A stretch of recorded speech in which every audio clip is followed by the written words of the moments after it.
277-8599 or visit ReviveMen'sHealth.com. From the Power Business Technology Toshiba Studios. KHTK AM Sacramento. KYMX HD2 Sacramento. Sacramento's official home for the San Francisco 49ers. Touchdown! San Francisco! Sacktown Sports. Feeding your passion for local sports in the afternoon. It's the Drive Guys with Kevin Gleason and Kyle Drake on your radio at 1140 a.m. Streaming audio at SacktownSports.com and the Sacktown Sports app. You can also watch the show on YouTube at Sacktown Sports 1140. Here are the Drive Guys with Kevin Gleason and Kyle Drake. We all agreed yesterday. I think you said it first, Kyle. Trap game for the Kings last night, but after somewhat shaky start, ended up to be no problem. They go now from trap game against the Wizards to I think a checkpoint game against Boston tomorrow. But I want to see what you thought of this is my Keegan Murray observation. Keegan Murray, I think, is going to be one of those guys who ends up scoring a lot of points and you don't realize how many points he has, and you're like, the defense may say, we did a good job on Keegan tonight. What? Oh, he had 25. I think he's going to be one of those guys. Well, yeah, I think so. And we talked yesterday about it. Like, 20 should be easy, I think, for Keegan Murray. Like what I saw last night, he could replicate that and duplicate it. And you're right. It doesn't take a lot for him to get 20.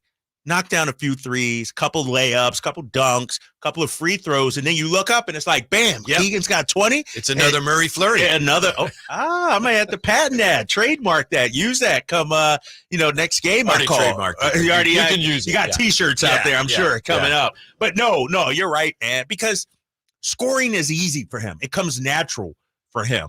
And now we're starting to see him being unleashed a little bit. The full repertoire of his game, the 3-level scorer that he is out there. And so I agree with you, man. There's no reason why he shouldn't be a 19, 20-point per game scorer on a bad night. Mm-hmm. I was talking this afternoon with Jerry Reynolds, and Jerry was saying, hey, how about this? Last night at halftime, it seemed like Keegan hadn't done anything, right? It seemed like, he had 10 points.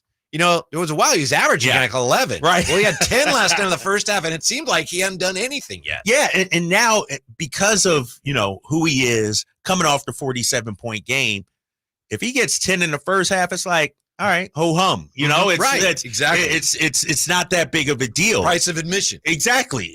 That's what he should do. And so, no, I think what we saw on Saturday was really – it's sort of like scar tissue where you need to just bust through it. Well, Keegan Murray has bust through the door right now, and I think the world is his oyster, man. I think we're going to see, 18, 19, 22, 25-point games from here on out. Something else I noticed last night. Tell me what you think of this.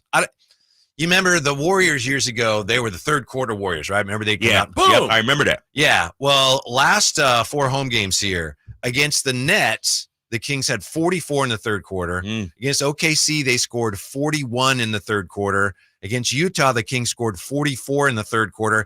And last night, they had 46 in the third quarter. So probably just coincidence, but it's something that kind of caught my eye. Like, whoa, you make those halftime adjustments and boom, Kings have been taken off in the third quarter. Yeah, and we talked to Sasha Vezenkov after, I think it might have been the OKC win.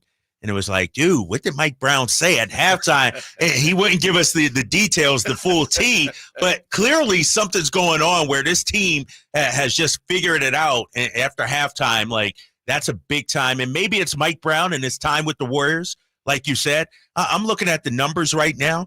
The Kings are 5th in the NBA in net rating in the third quarter. And so they're among the trending tops. Upwards. And too. that's trending upwards. They're behind the Sixers, Timberwolves, Thunder, Clippers, and Sacramento. And what's interesting about that, of those top 5, then you can add Denver, Phoenix. So your top 7, to me, are all title contenders, if you will, NBA Finals contenders. And so anytime you could be in the class of a Denver, of a Minnesota, Clippers, we're talking the cream of the crop, the upper echelon, that's a great thing. And so 39 in the second quarter, 46 in the third. I mean, we know Washington doesn't play any defense. I get that. I understand that.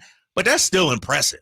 Yeah, this is impressive, too. You may have known this. I didn't realize this till I heard Scott Marsh in the postgame last night. Scott Marsh and Jay Ross were breaking down the game. And with the win, the Kings are now 4th in the West. The teams ahead of them are Minnesota, Oklahoma City, and Denver. The Kings right now are 4-0 against those teams that are ahead of them. Exactly. And we also have to remember too, Whitey, their 9 losses came against 4 teams. Mm-hmm. They're still stuck on that. Here we are 25 games into the season, and they've only lost to 4 teams.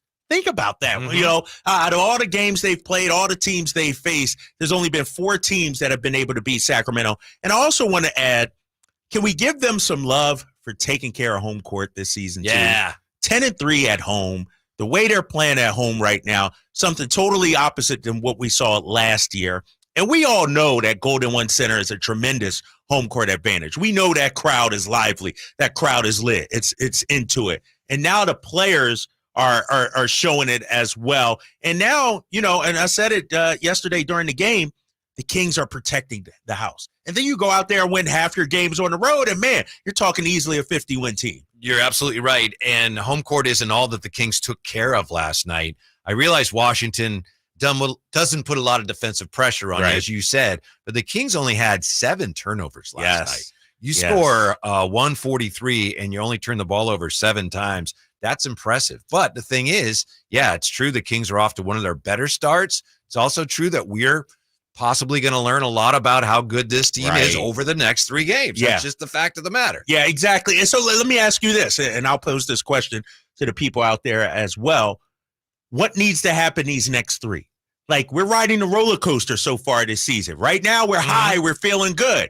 If they go 1-2, are we okay? You know, I worry about these next 3 games with Boston, Phoenix, and Minnesota. Minnesota's second night of a back-to-back for Sacramento. We know how they've struggled. And so I don't want to sort of ride this waiver. I'm trying to temper expectations, if you will, right now. Like, all right, Kings fans, let's talk about these next 3 games. If we go 3-0, okay, stay high. We're riding high.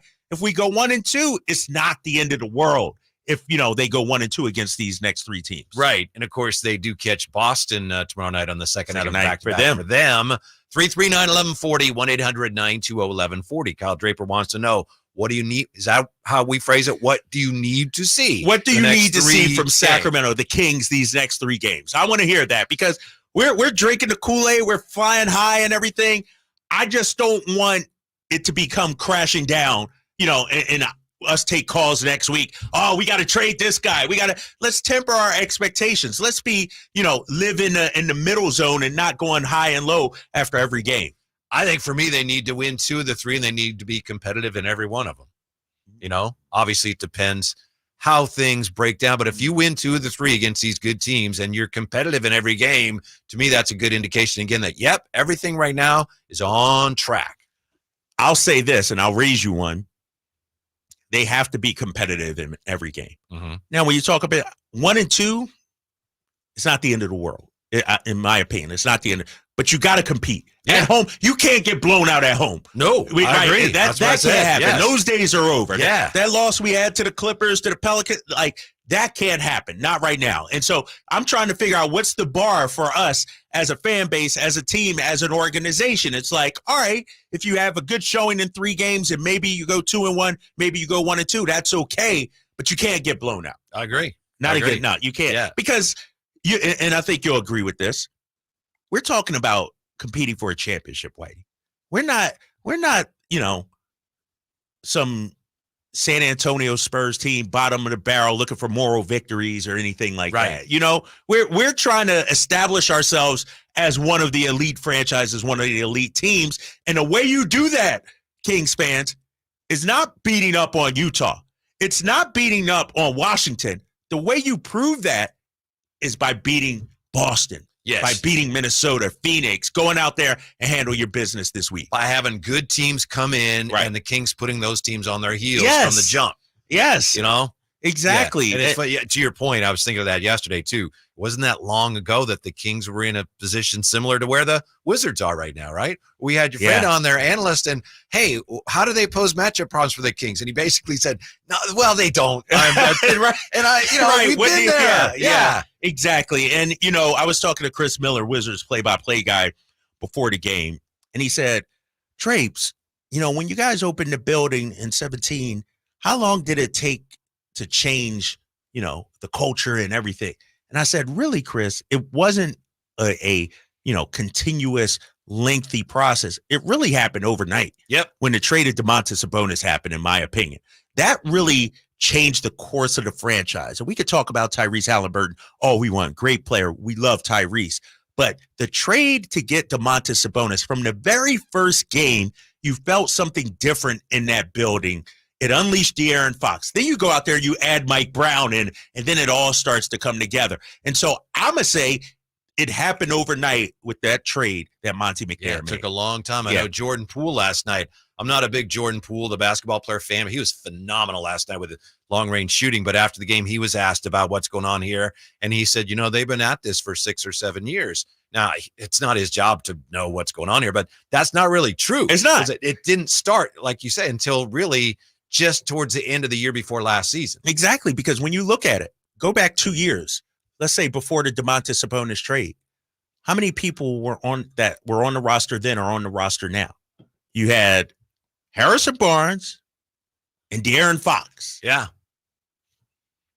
And I think Davion was in his rookie year then. Okay. And that's it. Yeah. So that's it. And so this wasn't, we've been growing Right. and it's That's taking not what time and happened. guys are no. Monty made the trade for Domantas Sabonis, and that set everything in motion for this team. Yeah. So it doesn't necessarily take a long time. Once you find the right mix, it's going to happen, but it's hard to find, as we know. Right. It takes a while to find that right mix sometimes. Yeah, and you got to have the right people in charge. And kudos to Vivek and Monty. And, how many bad, tenures have we had, whether it's at coaching staff, running GM, finally we have some stability at all levels right now. And it's been a while since Sacramento's had that. It's funny you say that. We were watching last night. The Hornets were on. Don't you feel like as a fan sometimes you look at the Hornets and they've just been trying to gain some measure of respectability for seemingly forever? Yeah. Don't you feel like, I know this is wrong because it's not that easy, but don't you feel like as a fan that if they hired you, like in 3 years, I can get you so you do, right? It's like, I'm not saying I'm going to win a title, but I can make you better and make you decent. Yeah. It seems much easier than it is. It sounds easy like that. I mean, think about it. Charlotte, Detroit, these are teams with multiple lottery picks every year. They're in the lottery every year. single year. Yeah. And Charlotte has talent, right? Mhm. Like LaMelo's a talented player. I like Terry Rozier. I like Gordon Hayward. They got some young pieces there, but something's just off with them. Like they just aren't winning. And, it's hard to win in the NBA. And like I said before, thank goodness that we got Monty and Mike Brown right now. Yeah. Thank goodness we have Drapes Takes Yes, coming up. yes. Right back with Drapes Takes. Drive Guys on Sacktown Sports. The NFL's leading rusher plays here. The handoff to McCaffrey, walks in the end zone. Handoff to McCaffrey, takes it right down to the goal line. He does his thing again. McCaffrey goes in motion right. Backwards pass led by Juszczyk. A block there. Hurdles a man. 10-5. Touchdown! CMC! You can hear all of Christian McCaffrey's touchdowns on your home for 49ers football. Sacktown Sports. There's no better way to wrap up the year than in a new Ram 1500 from Knight Elk Grove Dodge. Wait, there is a way. Get a new 2023 Ram 1500 DT and take up to $18,000 off MSRP. That's better. During the Wrap Up the Year sales event at Knight Elk Grove Dodge, take up to $18,000 off MSRP on 8 new 2023 Ram 1500 DTs in the Elk Grove Auto Mall and online at elkgrovecdjr.com. MSRP $60,225. Net price $42,192 after $9,000 dealer discount and $90.33 in rebates. Bid PN 621-250 expires 1/2/24. Who has the largest selection of golf merchandise in Northern California? The Hagen Oaks Golf Super Shop. It's the go-to store for golf bags, apparel, equipment, lessons, club fittings, novelty items, and more. With their low price guarantee, complimentary gift boxes, and gift cards for your golfer, it's the Hagen Oaks Golf Super Shop. Add convenient online shopping and effortless after-Christmas return policy, and you'll see why the Hagen Oaks Golf Super Shop is the #1 choice for golfers everywhere. Fulton Avenue at the Cap City Freeway or online at hagenoaks.com.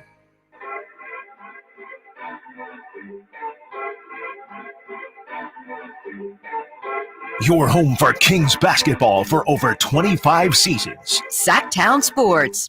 What a glorious time to be a Kings fan. Holiday season here. And last night I took a picture, posted it. at the Doco, they got some Christmas trees all lit up, and then in the background you got the beam. Yeah. And you got some really attractive opponents coming in, some exciting games coming up. Great time to be a Kings fan. Glad you're with us. Doug Christie is going to be with us today. Yeah, our guy. At 5 o'clock. Brendan Nunes, one of our Sacktown Sports insiders at 3:30. And right now, the moment you've been waiting for. It is time for Drapes Takes. Calm down, Lion. Calm down. Take it easy, man. Just take it easy. Sacramento, it has been a while. Your boy was sick last week. We had the long weekend, everything, but Drapes Takes is back. And I got to start off with the same guy who started us off Saturday against the Utah Jazz, Domantas Sabonis. I was having a conversation with Kyle Ledbetter before today's show, and he's like, I don't know if Domas is going to make an all-star team this year. I was like, what? Did we see what Domantas Sabonis did and what he's been doing? First of all, in that Utah game, he set the table. He set the tone, came out early, 10 points, and then Keegan took over. And last night, he was a man among boys. You look up bully ball in Webster's dictionary, it'll be a picture of Domas owning Daniel Gafford, which we saw last night. Once again, a triple-double, his third of the season, 28 points, 13 rebounds, 12 assists. Domantas Sabonis is playing at an all-NBA level once again, Whitey, and I think we got to give him some props. So many people, what happened in Houston? Forget Houston. I'm talking about what happened last night. I'm talking about what happened two games ago. I'm talking about what happened all season long, really. Domantas Sabonis helped change the course of this franchise. He's delivering day in and day out. He is a joy to watch. Can we give Domas some love? Yeah, and let's not forget this. He was so good last year. I think people forget that he played most of the year with a broken thumb. I think that's one reason he's probably playing better this year. He has two hands at his disposal. Yes, exactly. So that's my first takeaway from last night's game. Domantas Sabonis is a beast. He just owned the Wizards. Poor Mike Muscala couldn't handle him at all. And then Daniel Gafford, he got Gafford in foul trouble. Gafford, a nice young player. He couldn't deal with Domantas Sabonis. So kudos to Domantas Sabonis. Give a shout out to Keegan Murray also. That's my second Drapes take. When you score 47 points, the question begs, what are you going to do for an encore? What are you going to do to follow that up? And Keegan, and I talked to him before the game. I said, all right, what you got in store for us tonight? He's like, probably not 47, but guess what, Keegan? I'll take 25. I'll take the way you played last night. Whitey, I will take 17 shots. Remember I said yesterday, there's no reason why this guy shouldn't take 15 to 18 shots per game. He was aggressive last night. The 25 points, that's not a great game. That should be an average kind of game, I think, for Keegan Murray in this offense. Yeah, the shot distribution was great last night. 19 for Fox, 16 for Domas. As you said, 17 for Keegan, and HB had 11. And by the way, Keegan also last night, I love this. He had 4 assists. Wow. And that was with, 5 rebounds as well. So a little bit of everything. Yeah, overall nice game from Keegan Murray. I mean, you talk about, a player of the week kind of caliber player. What we've seen the last few games from Keegan Murray, he's up there, 9 of 17, shooting 25 points in the win. This last Drapes Takes, this is my third and final one. Kings fans, we can't ever talk about Harrison Barnes again the way we did a couple of weeks ago. I'm not there for Harrison Barnes slander. The dude dropped 19 last night. He dropped 16 on Saturday. Harrison Barnes is exactly what this team needs. He's not a ball hog. He's not begging for shots. He gives you what you need. He knows how to feed the needy. And so all this Harrison Barnes slander last week, 2 weeks ago, where y'all at right now? Give my man Harrison Barnes some props. He dropped 19 last night. He's playing defense as well. I think Harrison Barnes has been tremendous these last couple games. Yeah, I admit I was one of the slanderers a few weeks ago. But look at it this way. Let's say you brought in, name any of the guys the Kings are talking about. Let's say Anunoby. Yeah. They brought him in, and he went 8 for 11, scored 19 points. People would be doing somersaults. We love that, yeah. right? Exactly. Oh, it's great. Exactly. And we've talked about it time and time again. As the fifth, maybe sixth option on your team, if Harrison Barnes could give me 12 to 15 points average, I'm okay with that because he's your sixth option. He does other things. He rebounds. He defends. He's a leader in the locker room. He's playing out of position, guarding much bigger guys at times. And so Harrison Barnes, to me, he has been tremendous. He was great again last night. And I just want people to have the same energy when he plays bad and the numbers don't reflect it. Have that same energy when he does well. You know, we want to hype up Keegan. We want to hype up Fox. We want to hype up Domas. I get it because they play well. But also let's hype up Harrison Barnes. I agree with you, but I will say this on behalf of those who are not always satisfied with him. The thing is, if I may speak on behalf of those people, they'd just like to see a little more consistency. But he's your sixth option, though, Whitey. That's the thing. You're not your sixth option is not going to be consistent scoring the ball. And people say they want consistency. They're looking at the box score and saying, I want consistent points. Well, when you're the sixth option, you're not consistent. That's why De'Aaron Fox is the first option. Keegan, Domas, your top level guys are the consistent ones, not your sixth option. Right. He had a fine game last night, but there are some times when in the past he has seemingly not been there, not giving you anything. But that hasn't been the case of late. He's in a nice stretch here. Yes. If he plays like this, you don't need to worry about bringing in somebody else who probably wouldn't put up the numbers that he's putting up the last couple games. Yeah, and I'm looking at the text line. Somebody from the 916. I want Herter and Barnes to play better the next two games. Darren put his name on it. Darren, have you not been watching what Harrison Barnes has been doing? Harrison Barnes is playing better. You know, and so let's give this guy some credit. Let's give this guy kudos. HB is doing some great things. Now, here's the thing for HB, because these are tough matchups. Think about the guys he's going to have to guard these next few days, him and Keegan. I mean, it's going to be tough. And so I would love to see Harrison Barnes and Keegan Murray for that. I know you guys are playing defense, but you know what? If you can give this team some offense too, man, that would take the Kings, because we know Fox and Sabonis are going to be great. We're talking about possibly going 3-0 over these next three. Harrison Barnes, Keegan Murray, if you guys keep it going like you've been these last couple of games, there's no reason why we shouldn't be 3-0. 3-0 to me, obviously it's possible. Yes. But that just sounds, wow. I mean, I think that would be very impressive, wouldn't it? I mean, wouldn't that would be a statement. That put you in a state of mind where you're like, I think this team is, we may add around the edges, but this team foundation is pretty solid. 100% right. If they go 3-0, mind you, if they go 3-0, they will have won what? 7 straight, I think it is. You know, and so you look at, you know, going 3-0 against these teams, that's not only putting Sacramento on notice, that's putting the entire NBA. That's putting ESPN. That's putting NBA.com. That's putting FS1. All these national people, they will be talking about the Sacramento Kings next week. I got a quick bonus one I want to throw in there as well. You know, when we started off talking about the Kings and where they fit in the Western Conference this season, 25 games in, Whitey, there's no reason why Kings fans, myself, you, whoever, shouldn't believe that this team can be a top 3 team in the Western Conference. The way things are shaking out right now, I think the Kings are a top 3 team in the West. I think you got Minnesota. I think you got Denver. I think Denver's going to, you know, right in the ship and get better. And I think Sacramento's right there. Like Sacramento, OKC, the Clippers, they're all on the same level, I think, right now. And so why can't Sacramento be a top 3 seed again? You're not going to like this. I don't care. Garrett Young, thank you, Garrett, on the chat. He says, HB, no rebounds, no assists last night, though. That's true.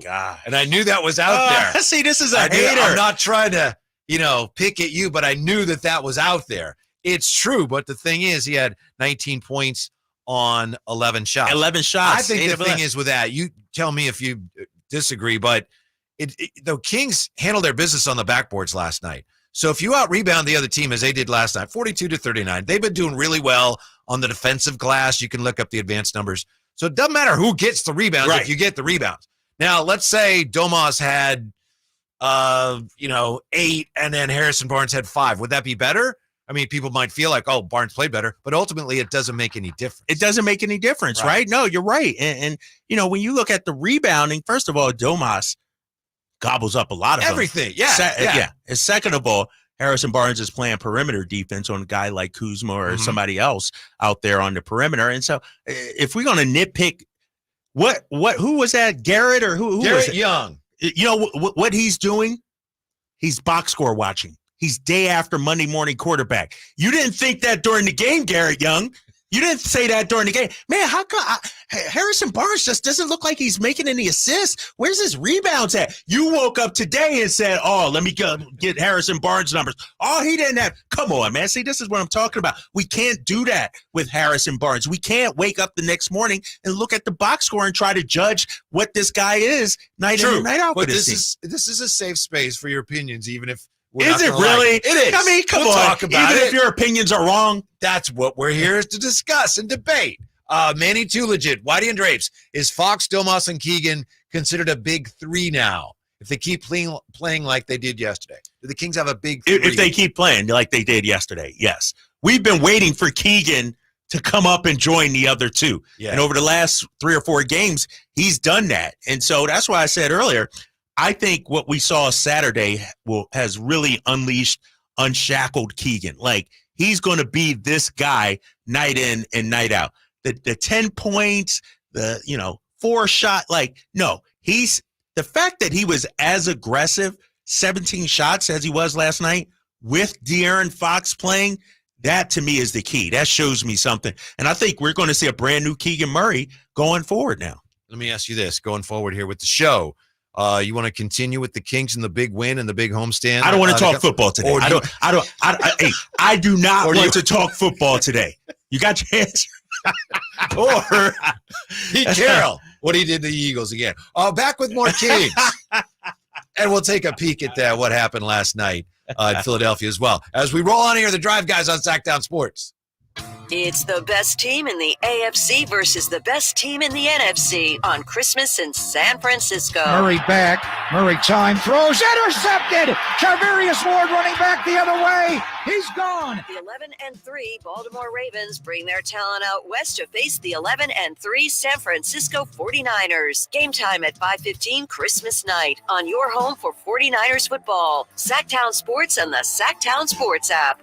Capital Casino, Sacramento's #1 poker room with primetime football. It's back. Capital Casino is giving away $500 per game and high-hand bonuses for every Sunday, Monday, and Thursday night primetime game, offering the best food, best service, and the best action with the most variety of games in the region and conveniently located at 411 North 16th Street in downtown Sacramento. For more information, log on to capital-casino.com, and please gamble responsibly.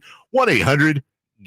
If you or someone you know is having thoughts of suicide or experiencing a mental health or substance use crisis, 988 provides 24/7 compassionate support and connection to trained counselors. When you call, text, or chat 988, you'll be quickly connected to trained counselors who will listen to your concerns, provide support, and connect you to additional resources if needed. There is hope. The Lifeline works. You are not alone. For 24/7 support, just call, text, or chat 988.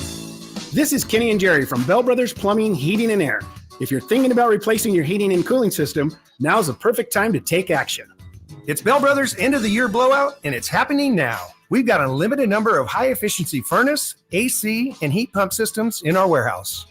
And we're offering $2,750 off qualifying systems if you buy between now and the end of the year.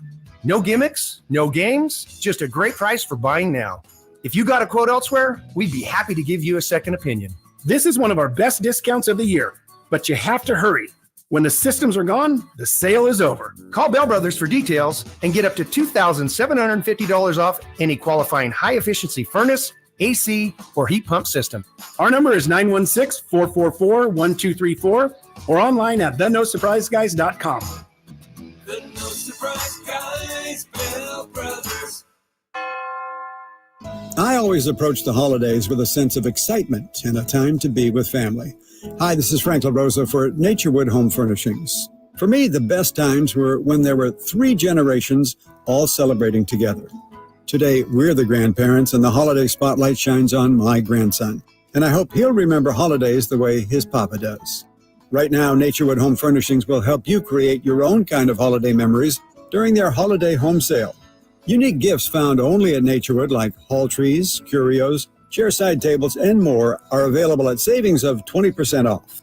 During Naturewood's holiday home sale, you'll find savings all around the store for every room in your home. Find your perfect bit of Christmas for your home at Naturewood Home Furnishings Holiday Home Sale, going on right now. The memories you make with your family will live with you forever. Naturewood Home Furnishings off Highway 50 at Hazel. Look for the water wheel. Time to check out Capital Casino, conveniently located at 411 North 16th Street in downtown Sacramento.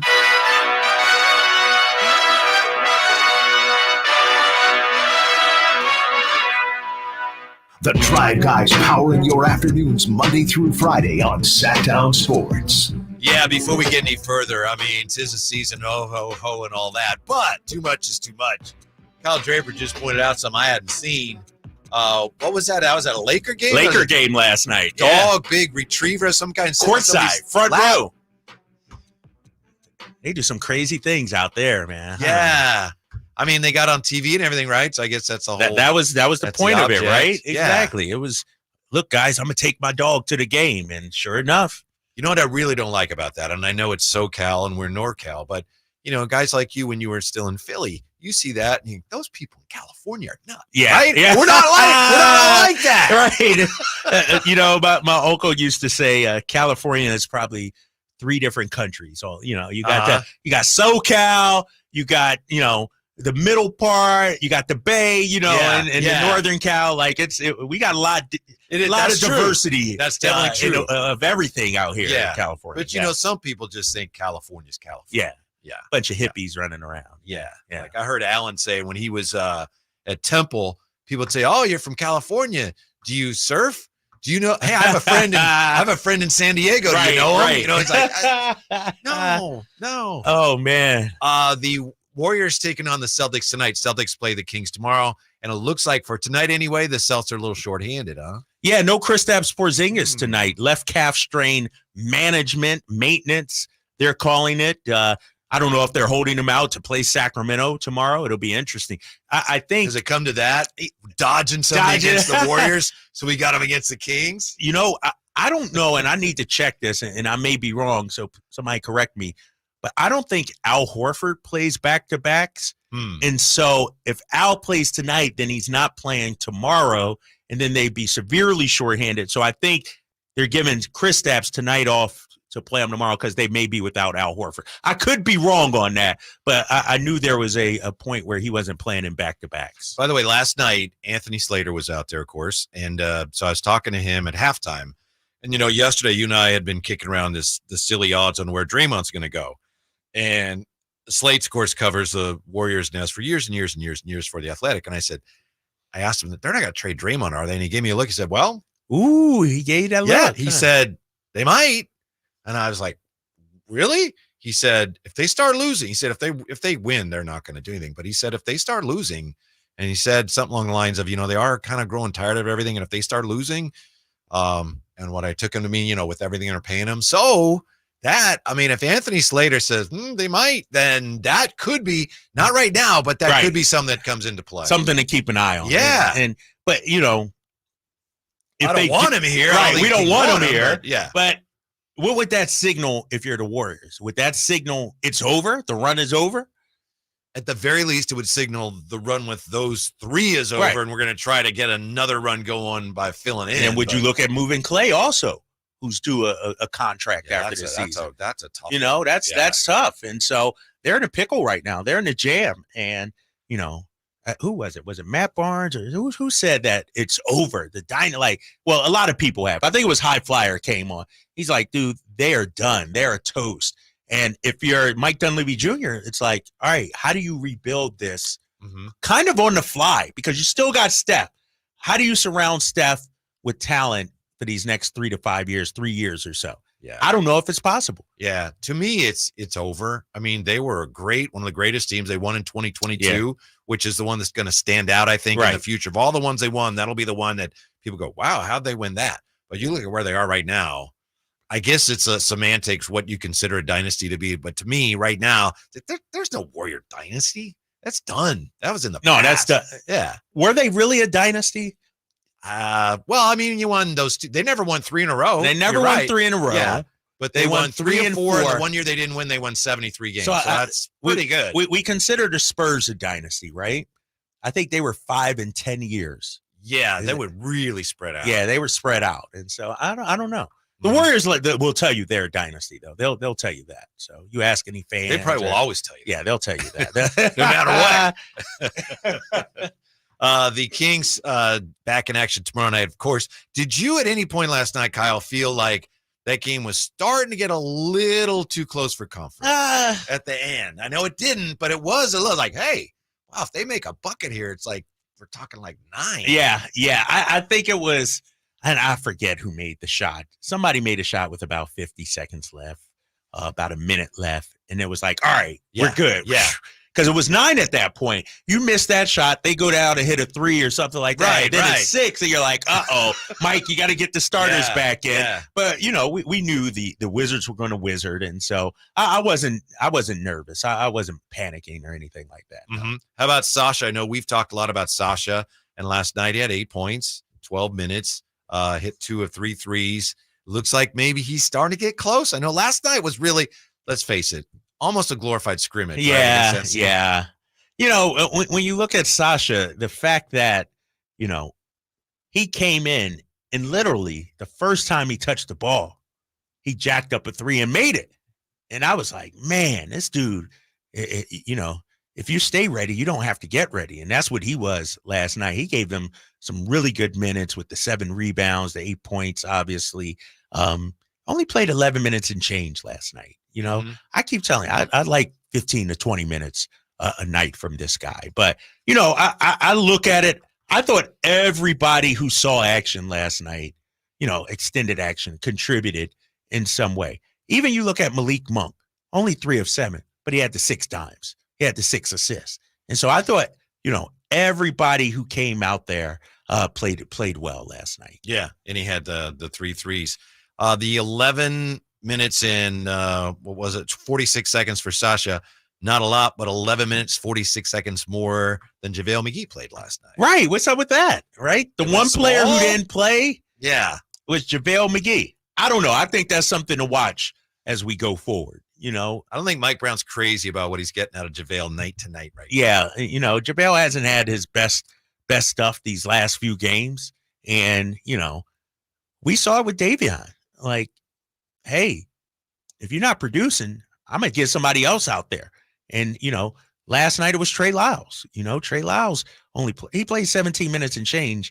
Man, I'm looking at it. Every starter outside of Herter played more than 30 minutes. Even Harrison Barnes. Harrison Barnes played the most minutes out of anybody last night. Think about that. Look how many points the starters scored last night. The starters were on fire. Yeah. Give the starters credit. I even thought Kevin Herter came out early and had a couple of early buckets that got set the tone early on. And so usually, you don't have all 5 starters clicking like that with the Kings. Like usually you get Malik, maybe Trey Lyles off the bench, but last night was a starter game. That's for sure. And I understand it's against the Wizards, who are 4-22 now. I think they are, but they're an NBA team. They got NBA players. I thought the Wizards actually played pretty decent last night, but Sacramento was just clearly the better team last night. Mm-hmm. I thought that was a real good atmosphere for just a rainy cats and dogs raining Monday night against a bad team. It was a really good atmosphere in the building. You know what kind of game it was? I was sitting there with Katie during the game in the third quarter, and the Kings were just, blitzing them. 39 in the second, 46 in the third. And it's sort of like there wasn't any intensity. It was sort of like you said, a glorified scrimmage. Like at no point did I think we're in trouble or, I looked up at the clock and it was 6 minutes left in the third. And I'm like, my gosh, we still got that much time left. Like it sounded like, and it felt like we were chanting light the beam, like early in the third quarter. They start doing the wave. Right. It's like, what? What are you doing? They were doing the wave. Exactly. And they were doing it in the expensive seats, like the front row people were doing it too. And it felt like just a party, a coronation, if you will, a celebration, even in the third quarter. And you still had 18 minutes left to play. And so we were just having fun last night with everything, man. It was tremendous. It was great. It's almost like that was the end of Christmas vacation. And now, and I know Christmas isn't here yet, but this next tomorrow night, next 3 Back games, to business. Yeah, vacation's over. School starts again against 3. Hopefully, you're the team giving the lessons against these 3. And we needed that, I think, because with this gauntlet coming up, these next 3 games, you needed some good vibes, some feel good. And so I'm glad, they've been stringing together some wins here as of late. And now, we got to remember, you got to take care of business now. It's all fun and games. It's like being in school, right? I liken it to my high school / college academic career. High school, it was all fun and games, baby. I was chilling. I was, getting all A's, doing good on the SAT, feeling good about myself. I got to college, got smacked upside the head. It was a rude awakening. And so now we need to turn the page as a team. If you're Sacramento, sure, you celebrate that win, but now you got to put on your hard hat, your work boots, and you got to get ready for tomorrow night. We talked about this. You look at the schedule, and for any team, especially a team in the West that expects to be good, there are very few stretches of the schedule where, we got a soft portion of the schedule here. Yeah. Kings just had one with Utah and Washington, and they took full advantage of it. That's all you can do. It's real important that you do that. Right. You got to beat the teams you're supposed to beat, right? Yeah. And then you maybe split against, the teams on the same level as you. And so I think one thing we've seen from Sacramento that's encouraging to me is, you mentioned it earlier, they've beaten the top teams in the Western Conference, but they had struggled with teams below them. Well, not anymore. You beat Washington. You beat Utah like you're supposed to do. This is a new year and a new day for the Kings, because these games last year, they lost some of these games. Let's not forget that at around this time. Specifically to that team. Yes, exactly. And so that was a statement last night, and they did exactly what we wanted them to. Coming up, we've got some incredible numbers here on, and bear with us, Kyle, it's Pete Carroll and the success he's had against a particular team in the NFC East. Really surprising numbers. We'll share those with you next here as the Drive Guys roll on Sacktown Sports. On the move? Got somewhere to be? Take Sacramento Kings basketball with you. The Sacktown Sports app will let you stay connected to your passion. Never miss a moment of Sacramento Kings basketball with the Sacktown Sports app. O'Reilly. Cleaning your fuel system can help your engine run better and improve gas mileage. Visit O'Reilly Auto Parts and pick up a bottle of Chevron Techron Fuel System Cleaner. On sale now. Buy one, get one free. Plus, get 2 times O Rewards points. Get more fuel-saving tips from the professional parts people at your local O'Reilly Auto Parts, or visit O'ReillyAuto.com. O'Reilly Auto Parts. Just be natural.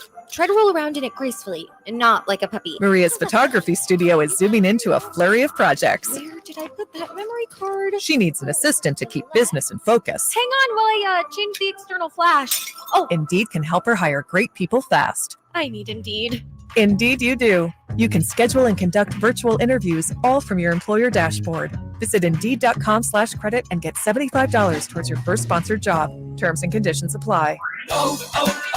O'Reilly. Cleaning your fuel system can help your engine run better and improve gas mileage. Visit O'Reilly Auto Parts and pick up a bottle of Chevron Techron Fuel System Cleaner. On sale now. Buy one, get one free. Plus, get 2 times O Rewards points. Get more fuel-saving tips from the professional parts people at your local O'Reilly Auto Parts, or visit O'ReillyAuto.com.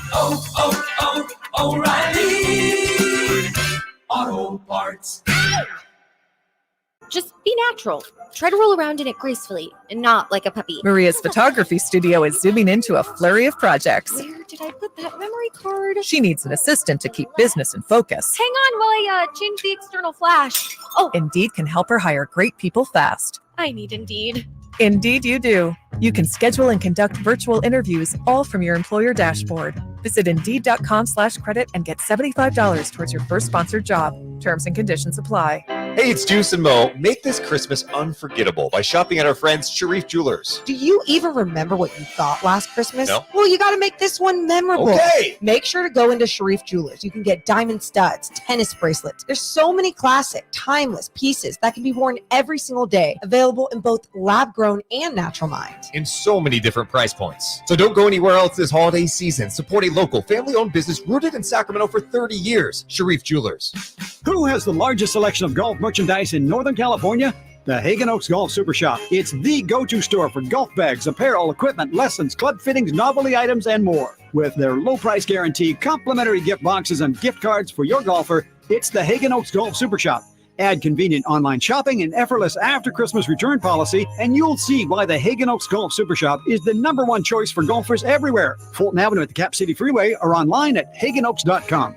At Jim Boy's Tacos, you get a ho-ho-ho lot of flavor for under $10. Our classic #2 combo meal spreads cheer with a farm-dusted ground beef taco, scratch-made bean and cheese burrito, and a soft drink. So jingle on down to Jim Boy's or order online at participating locations. Winter is coming. I know you know that, but are you prepared to keep your family warm all season long? At American Energy Heating and Air, their goal is to exceed your expectations of the heating and air industry by valuing the customer experience and making your home comfort system as efficient as possible for the most value. So book your $49 furnace tune-up and safety inspection today. Prevent dangerous gas leaks. Extend the life of that furnace and save on your energy bills. And here's the guarantee. This isn't a sales call. They're not getting in the door so they can try to sell you a bunch of stuff. No, they're just going to do what they say they're going to do. Call today to schedule an appointment at 916-520-9990 or go to AmericanEnergyAir.com. Been serving the greater Sacramento area since 1981. A-plus Better Business Bureau rating. Get your $49 furnace tune-up and safety inspection today. 916-520-9990. American Energy, making the uncomfortable comfortable.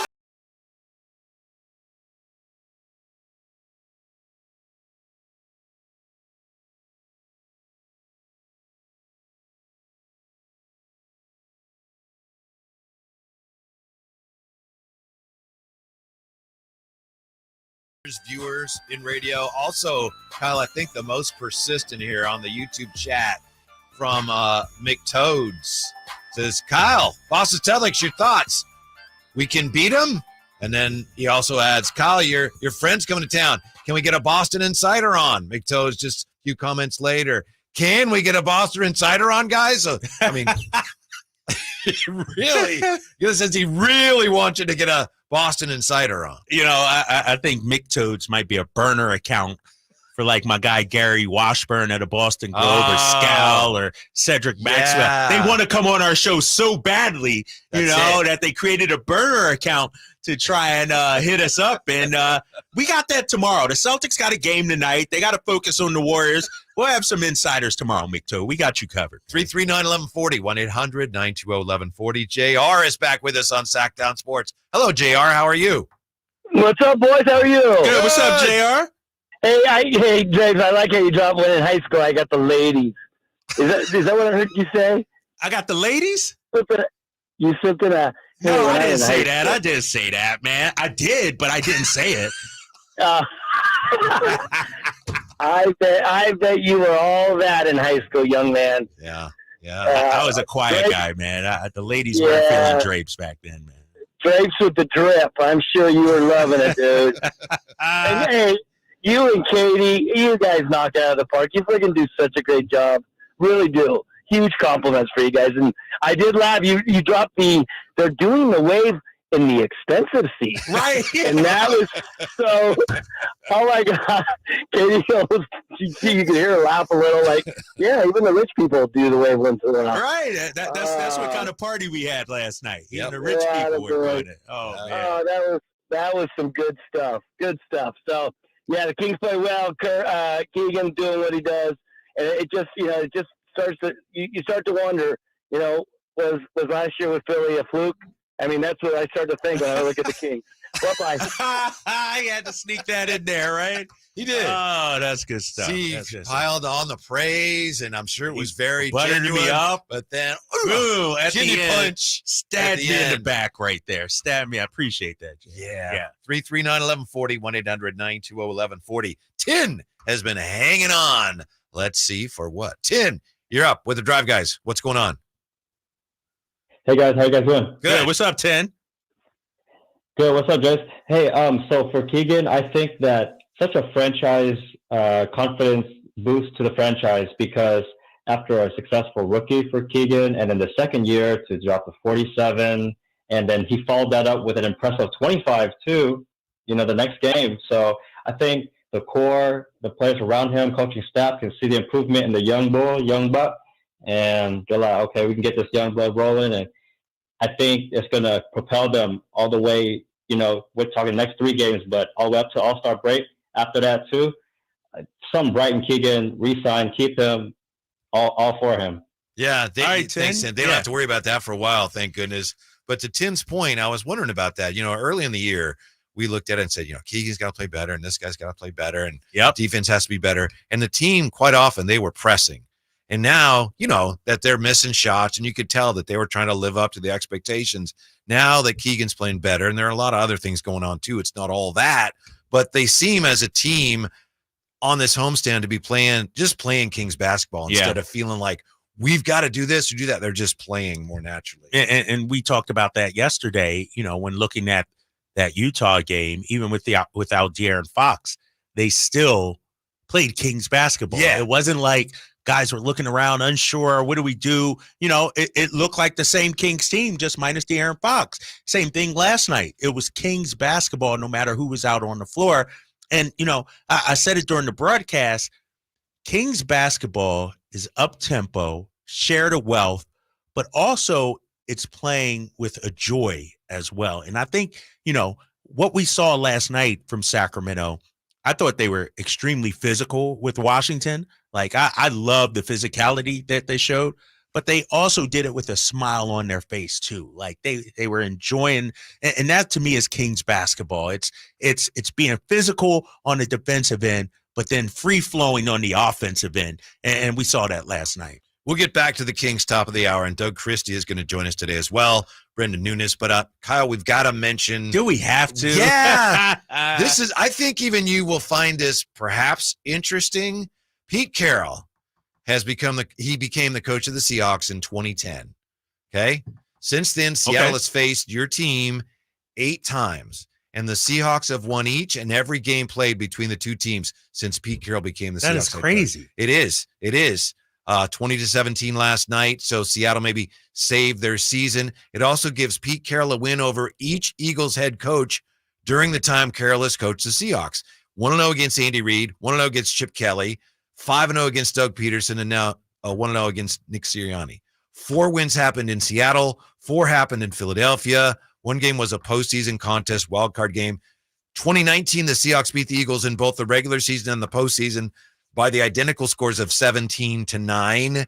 Carroll has only ever lost to the Eagles once in his career. That was 24 years ago today when he was coaching the Patriots. But isn't that weird? That's a weird against stat. your team. Because it's not like it's the same personnel, right, or same coaches. It's just one of those weird stats. And, I didn't get the chance to watch last night's game, although I did watch the final minute. I almost texted you, and I thought, I was kind of busy. Yeah, I was. Why would you text me though? That because I thought you'd want to know. So if they won, would you have texted me? Of course, probably, yeah. Sure. I'm sure. I'm still waiting for that text. I'm still waiting for it. But no, it's first of all, give Seattle credit. They made some plays down the stretch. Some of those catches, DK Metcalf, using his leg and everything, and then Drew Lock, they made some tremendous plays down the stretch. But as an Eagles fan, I'm going to be 100% honest right now. We got a problem. And our problem, I'm not going to overreact to the 1 loss, 3 losses in a row. James Bradbury has been a turnstile all season long. Mm-hmm. The fact that this dude is still out there playing, what are we doing? If he's on the field, we're not going to win. It's just that simple. We have to improve the secondary. It's too late now, I think. What can you do? But Bradbury getting beat on that last touchdown, that's the one thing you can't do, right. Whitey, is give up that. You can't let the guy get behind you like that. I was surprised that it happened. It's like, what are we doing? And Bradbury has made mistakes time and time and time again. That guy, I'm not saying we should point the finger at him. He's to blame totally. But he's a big part of why we're struggling right now. He is not a top flight corner. He is not a guy you can count on, and teams are picking on him. It's killing us right now. Yeah, I think with the secondary especially, it's more personnel than scheme for your team right now. And there's time to turn around. But, that's why Matt Patricia calling the defense, there's only so much you can do if you're compromised in terms of the ability. But I want to say something good about your team. Jason Kelce got called for a false start on brotherly shove. Yeah. And to his credit, a lot of people said, wow, the league has finally figured out how to stop that thing. And he said, you know what? I've been warned about that. They've told me about that. So they called on me, but he didn't bellyache about it. And I give him some credit for that. Well, he's a stand-up guy. That's what we do, man. That's how we are in Philadelphia. We own up to our mistakes. He got caught with his hand in the cookie jar. That's what happens. But, and I hopefully we're going to talk about this later too. The Jalen Hurts comments about, I don't know if we're committed enough. Yeah. Like that's coming from your leader, coming from your quarterback. And I'm trying to figure out who he's talking about. To me, it has to be the secondary, right? Like the offense, sure, it struggled recently, but they have the talent. They have the players. I'm not too worried about that. It's the defense. It's, the secondary. You can't give up a touchdown in that situation. That's the one thing. You give up a field goal, go for it. It's not going to hurt you. But you give up a touchdown under a minute, that's just, you can't have that. I know Jalen wasn't feeling well last night. He was, I think, questionable, if not doubtful. Yeah. But to make that throw, because it looked like, wow, I know you weren't able to see it. They were driving even after the touchdown. Yeah. It looked like they're going to get in field goal range. And then he threw into double coverage and the pass was picked off, and that was their last chance. He didn't have to throw that ball. It's like, why'd you take that shot? Yeah. So for that guy to take that shot and then, what happened? Oh, we're not committed. That's a bad look. Yeah, it's a bad look, but, the dude's playing hurt, and I'm watching ESPN earlier today, and it was Dominique Foxworthy. He said it. When you're trailing, you're down, you're in the 2-minute, you're in a position to take more chances. You take more chance. You take more risk. And so that's what's happening with Jalen Hurts. These close games, you become a little more risky, and trying to lead your team back. And to Brock Purdy's, case, and I don't want to make this a discussion about him, but when you don't have to make risky throws when you're playing ahead, your interception numbers will be down. And that's what we're seeing out there with Jalen Hurts, man. These close games, he feels like he has to make the play, got to make the perfect throw. And that was a tough one, double coverage, like you said. Yeah, so they're going through a rough stretch right now. The standings say, you got some wiggle room there. They're in the playoffs already. Right. But there aren't that many good teams in the NFC this year. No, there's not. And, and we've been saying it. I've been saying it all along. The Eagles aren't playing against other teams. They're really playing against the Niners. And they fumbled a golden opportunity last night. With Dallas losing, you had a chance to, at least remain tied with the Niners. Niners got a tough game this week against Baltimore. So the number 1 seed was still in play. Now there's no chance. Niners are going to have home field throughout the NFC. Coming up, Fox founds the Domas Appreciation Society, and it's about time with the Drive Guys, Sacktown Sports. The Sacramento Kings play here. He's got the triple. Sacramento takes the lead. Outstanding ball movement by Sacramento. Every triple, every jam, every Kings win. Sabonis with the jam over the Joker. He's got the three-point shot. Get your Kings fix all season long. Right here on your home of the Sacramento Kings. Here's a steal by Fox. A breakaway. He's got the rip with the left hand. Sacktown Sports at sacktownsports.com. Every 40 seconds, a child is reported missing. That's 2,000 children every single day. It's a heart-wrenching reality that we can no longer ignore. Find the Children is a non-profit organization dedicated to helping find missing kids. You can be a part of their mission by donating your unwanted vehicle, running or not. Call 1-800-775-5622. We guarantee that you will receive the maximum tax deduction. We provide fast, free pickup with 24-hour response. Call 1-800-775-5622. Find the Children provides crucial resources to help find missing children and educational materials to teach kids how to recognize and avoid predators. Our recovery programs have a proven track record of reuniting kids with their families. It's time to act. Donate your unwanted or unused car. Help us build a world where every child is safe. Pick up the phone and call 1-800-775-5622. Together, we can bring these kids home safely.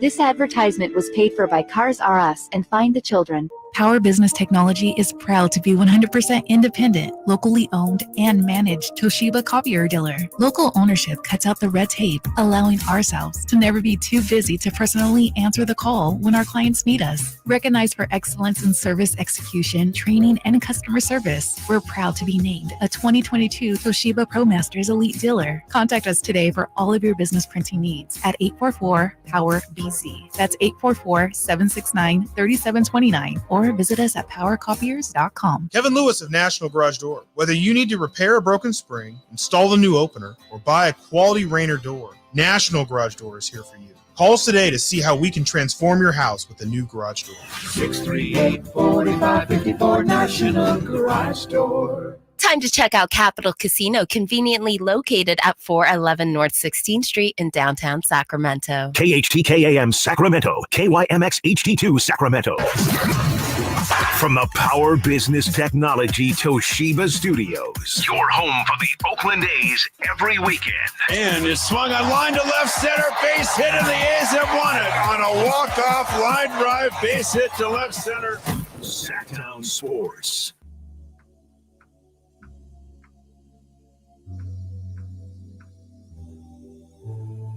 The only station in Sacramento giving you local sports coverage from 6 a.m. to 6 p.m. Monday through Friday. Sacktown Sports.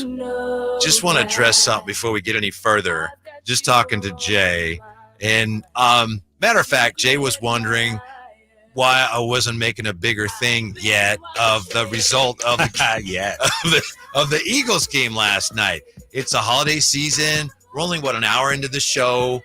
I don't want to lose Kyle, early in the show. He hasn't been feeling well. There is plenty of time to discuss all this. So that's why I feel like Kyle's a professional, Whitey.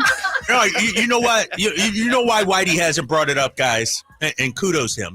Shouts out to you. He's earning my respect right now. Salute to you, Whitey. Because he knows as well as I do, regular season doesn't matter. Like, if you're playing for championships, whoop de freaking do. You're 11-3 in the regular season. What? I mean, come on.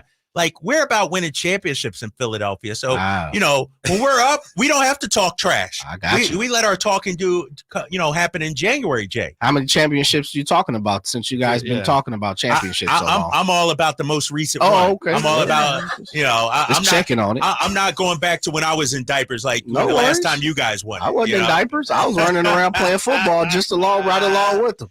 Dude, think about it. The NFL has changed 3 times, basically, since the Niners last won. It used to be a running league.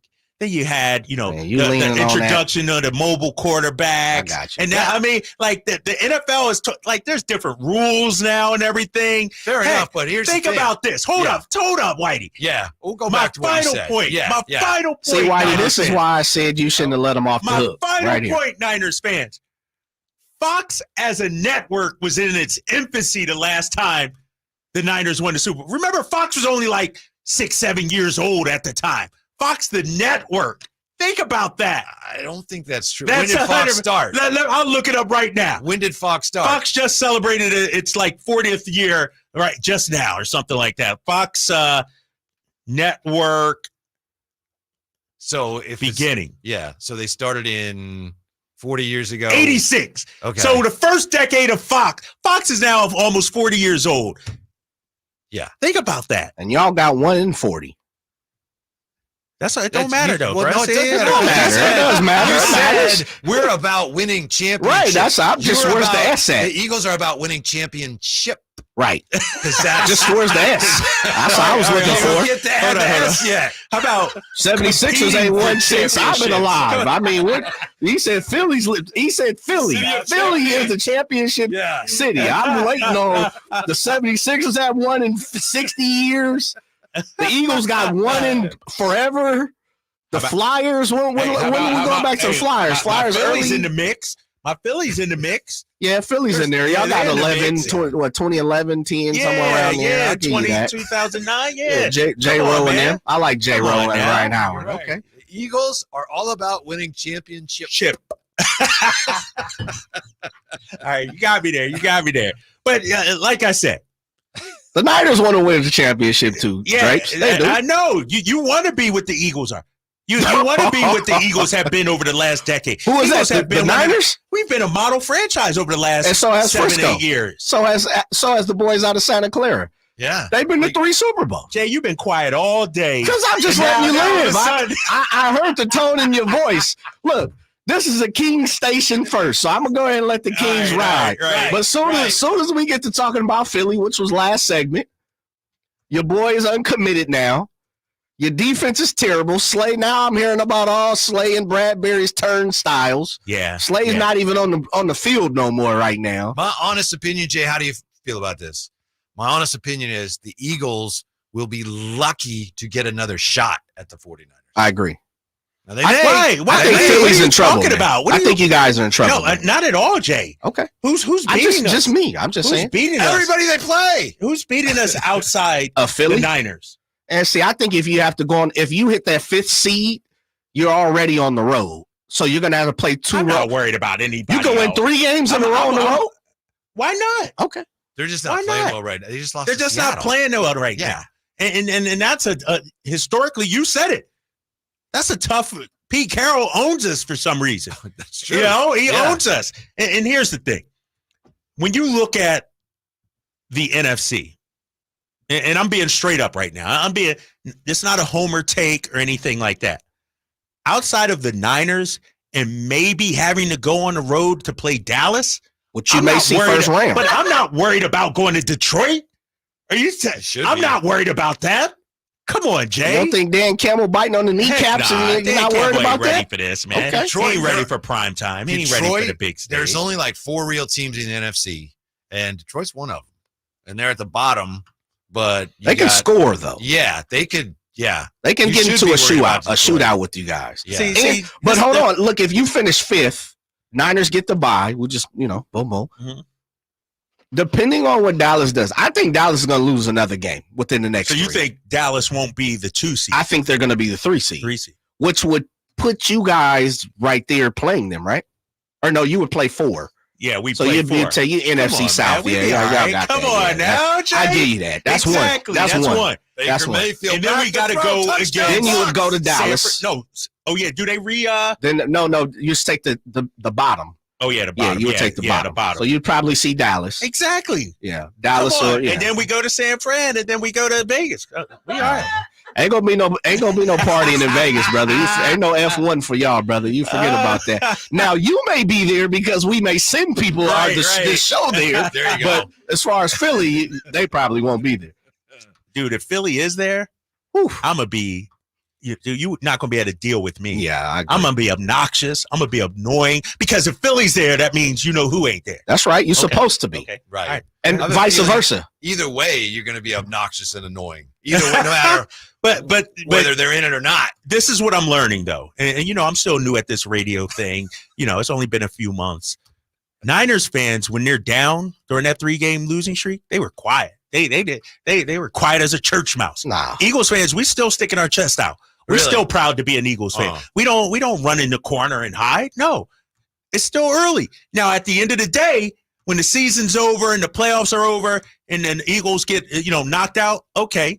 But right now, there's still a lot of football left to be played, man. There is. We're not scared. We're good. Yeah. I'm just telling you, that's my honest opinion. But a lot of pizza left in the box. It should be fun. I'm sure glad the 49ers are probably going to have home field. I'm glad they don't have to go back to Philly. You would think. Real quick, this is what I meant by Fox, Yeah. too, real quick. Yeah. They won the NFL rights in 1993. Fox became the home of the NFC in 1993. Oh, okay. So that's exactly what I All meant. right. Yeah. And then it was because 90s. 94, 95 championship. Yeah. Yeah. There you go. Yeah. Okay. All right. Last night after the game, we had De'Aaron Fox talking about Domas and why nobody appreciates him. And De'Aaron Fox has had enough. I mean, everything that he does for us with just being able to grab a rebound and push it, or even sometimes we grab a rebound and we can outlet it. We're able to outlet it to him. There aren't many people that have ever been able to do that at that size. And obviously, he's such a focal point of our offense. Rather if it's he has the ball or if he's screening and they don't want to switch on to him. There are just so many things that he does for us. And then defensively, he's been better for us this year. And I mean, what he does on the glass, offensively and defensively. There's just so much that he does on the court that I feel like doesn't get appreciated enough, or people don't realize it. I don't know how you don't realize it, but maybe it's just people don't appreciate what he does enough. One reason a lot of people don't appreciate it is because I'm talking about people in the media, national media. So many people were so wrong about that trade that they don't want to admit they were wrong. And it's hard for them to admit that they were so wrong. So they're still looking for reasons to say, yeah, Sabonis does this, but I think they're still having a hard time coming to terms with how wrong they were about the trade in the first place. Yeah. And, I think it was Matt George who tweeted out, Kevin O'Connor has mentioned Domantas Sabonis once this season. He's been quiet on Domas because Domas is letting this play do the talking. And what he does, first of all, Domantas Sabonis fills the stat sheet. We understand that. We get it. If you want to look at the box score and judge Domas, you could do that because he's that dude. But I'm talking about the intangibles that he brings, the way he plays, how hard he plays. That's sort of contagious. And I go back to what I told Chris Miller of the Wizards Network yesterday. The Kings' improvement can be directly traced back to that trade. Without that trade, no question, we don't get to where we are right now. And so Domantas Sabonis, as far as I'm concerned, Sacramento, I don't care what he does ever again. This dude helped change the fortunes of this franchise, and he should be remembered for that and celebrated for that instead of box score watching when he doesn't play well or anything like that. Without that dude, Sacramento is still we're Detroit.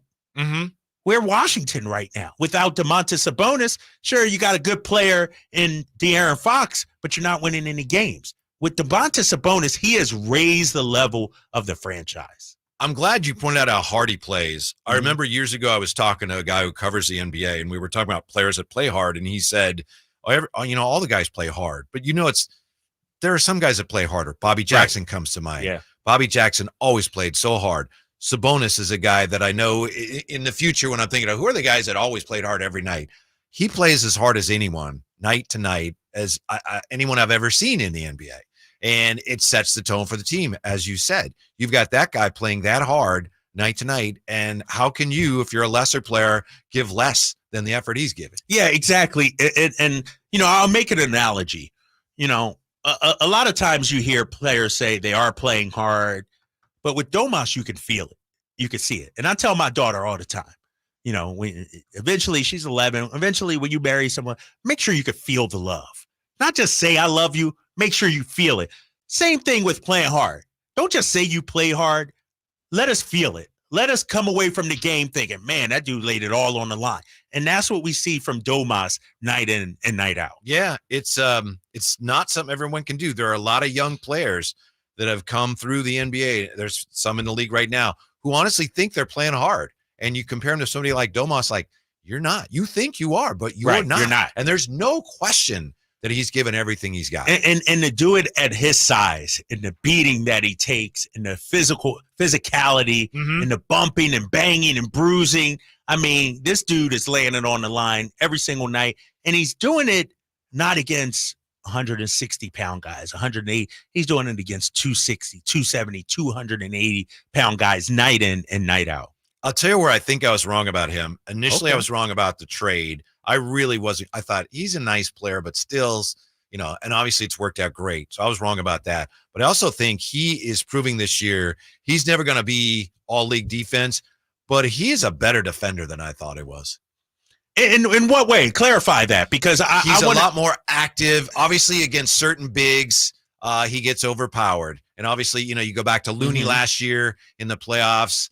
Certain guy, he's not the greatest leaper. He's not especially quick, but he's smart, and he does a really good job switching and helping out, coming off screens. Right. So maybe not on ball defender guarding his man, but sort of like the free Team safety, defender. team defender, quarterback in the backfield there, the Mike linebacker or something like that. Now. I thought he was terrible, and I don't think he's a dreadful defender. No, not at all. In terms of positioning, knowing where to be, that kind of thing, yes. He may not block shots or any rim protector or anything like that, But for the most part, he's in good position out there. He's communicating out there. And he just like everything else, he plays really hard on defense. Yes, exactly. And so I just wanted to give some love to him. And I'm glad De'Aaron Fox spoke about it. Mike Brown talked about him as well. I mean, that dude last night, he put in some work. It was bully ball on display last night. Yeah. He has fun with it, too. You can see Yeah, he was smiling last night, right? Yeah. Some of them plays. Oh, my God. Kings are cruising, but Christmas vacation is over. Right back with that. Drive Guys, Sacktown Sports.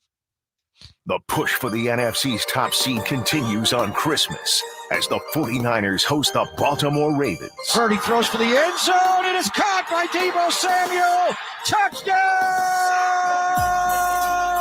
San Francisco! The 49ers look to extend their win streak to 7 in a row as they host Lamar Jackson and the Ravens on Christmas night. Game time at 5:15 on your home for 49ers football. Sacktown Sports and SacktownSports.com. At Lowe's, save big when you buy in bulk. Get 10% off select OSB sheathing when you buy 68 or more. Plus, save an extra 5% every day on eligible purchases when you use your Lowe's business credit account. Visit us in-store or online for low prices on the materials you need, because Lowe's knows pros. Selection varies by location. While supplies last. Discount taken in time of purchase. See sales associate for details. 5% offer subject to credit approval. Exclusions and terms apply. See store at lowes.com/credit for details. Discover your dream home at Subcontractors United, your source for all home improvement needs. A talented team of home services experts is ready to make your projects a breeze. No more endless internet searches. Find your contractors in one place. Enjoy stress-free service absolutely free, with no hidden costs and no accounts to set up. Transform your living space into something extraordinary. Visit Subcontractors United today and experience the joy of hassle-free home improvement. Dream big at subcontractorsunited.com. Time to check out Capital Casino, conveniently located at 411 North 16th Street in downtown Sacramento.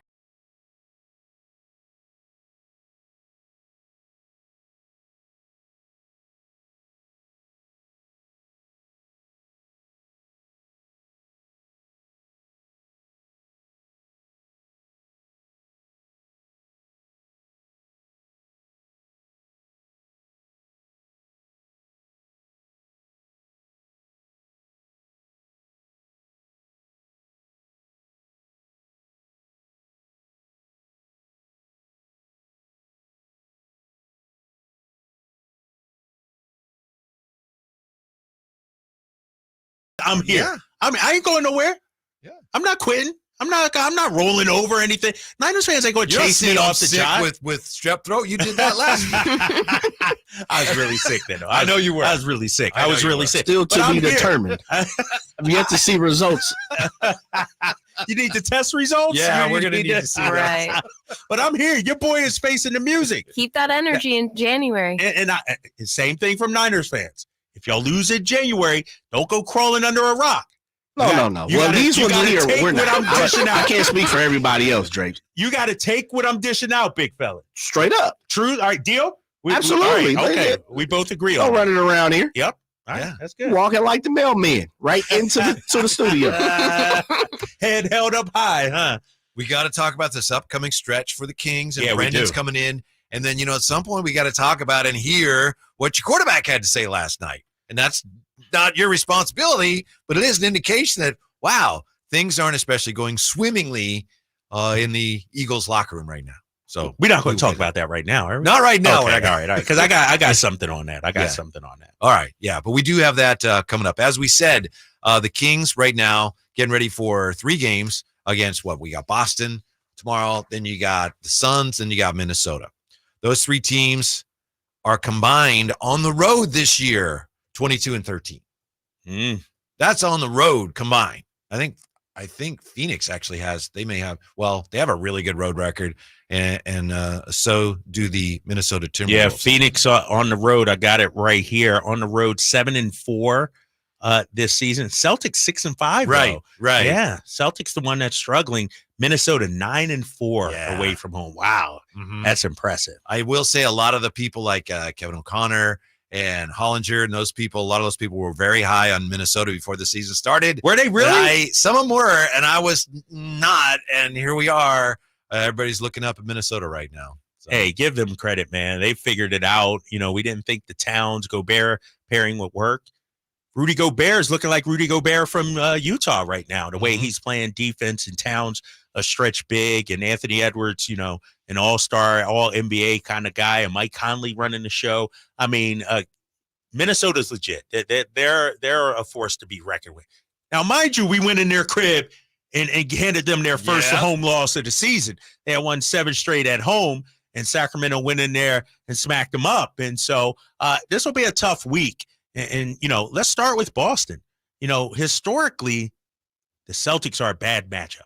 We talk about the Pelicans, the Clippers. The Celtics are that team too. Size and length. You got Porzingis. We'll see if he plays tomorrow. Jason Tatum is a monster. Jaylen Brown. And I did a podcast with somebody in Boston this morning. And I said this about Jaylen Brown and Jason Tatum. They play, you feel them every time you go against them.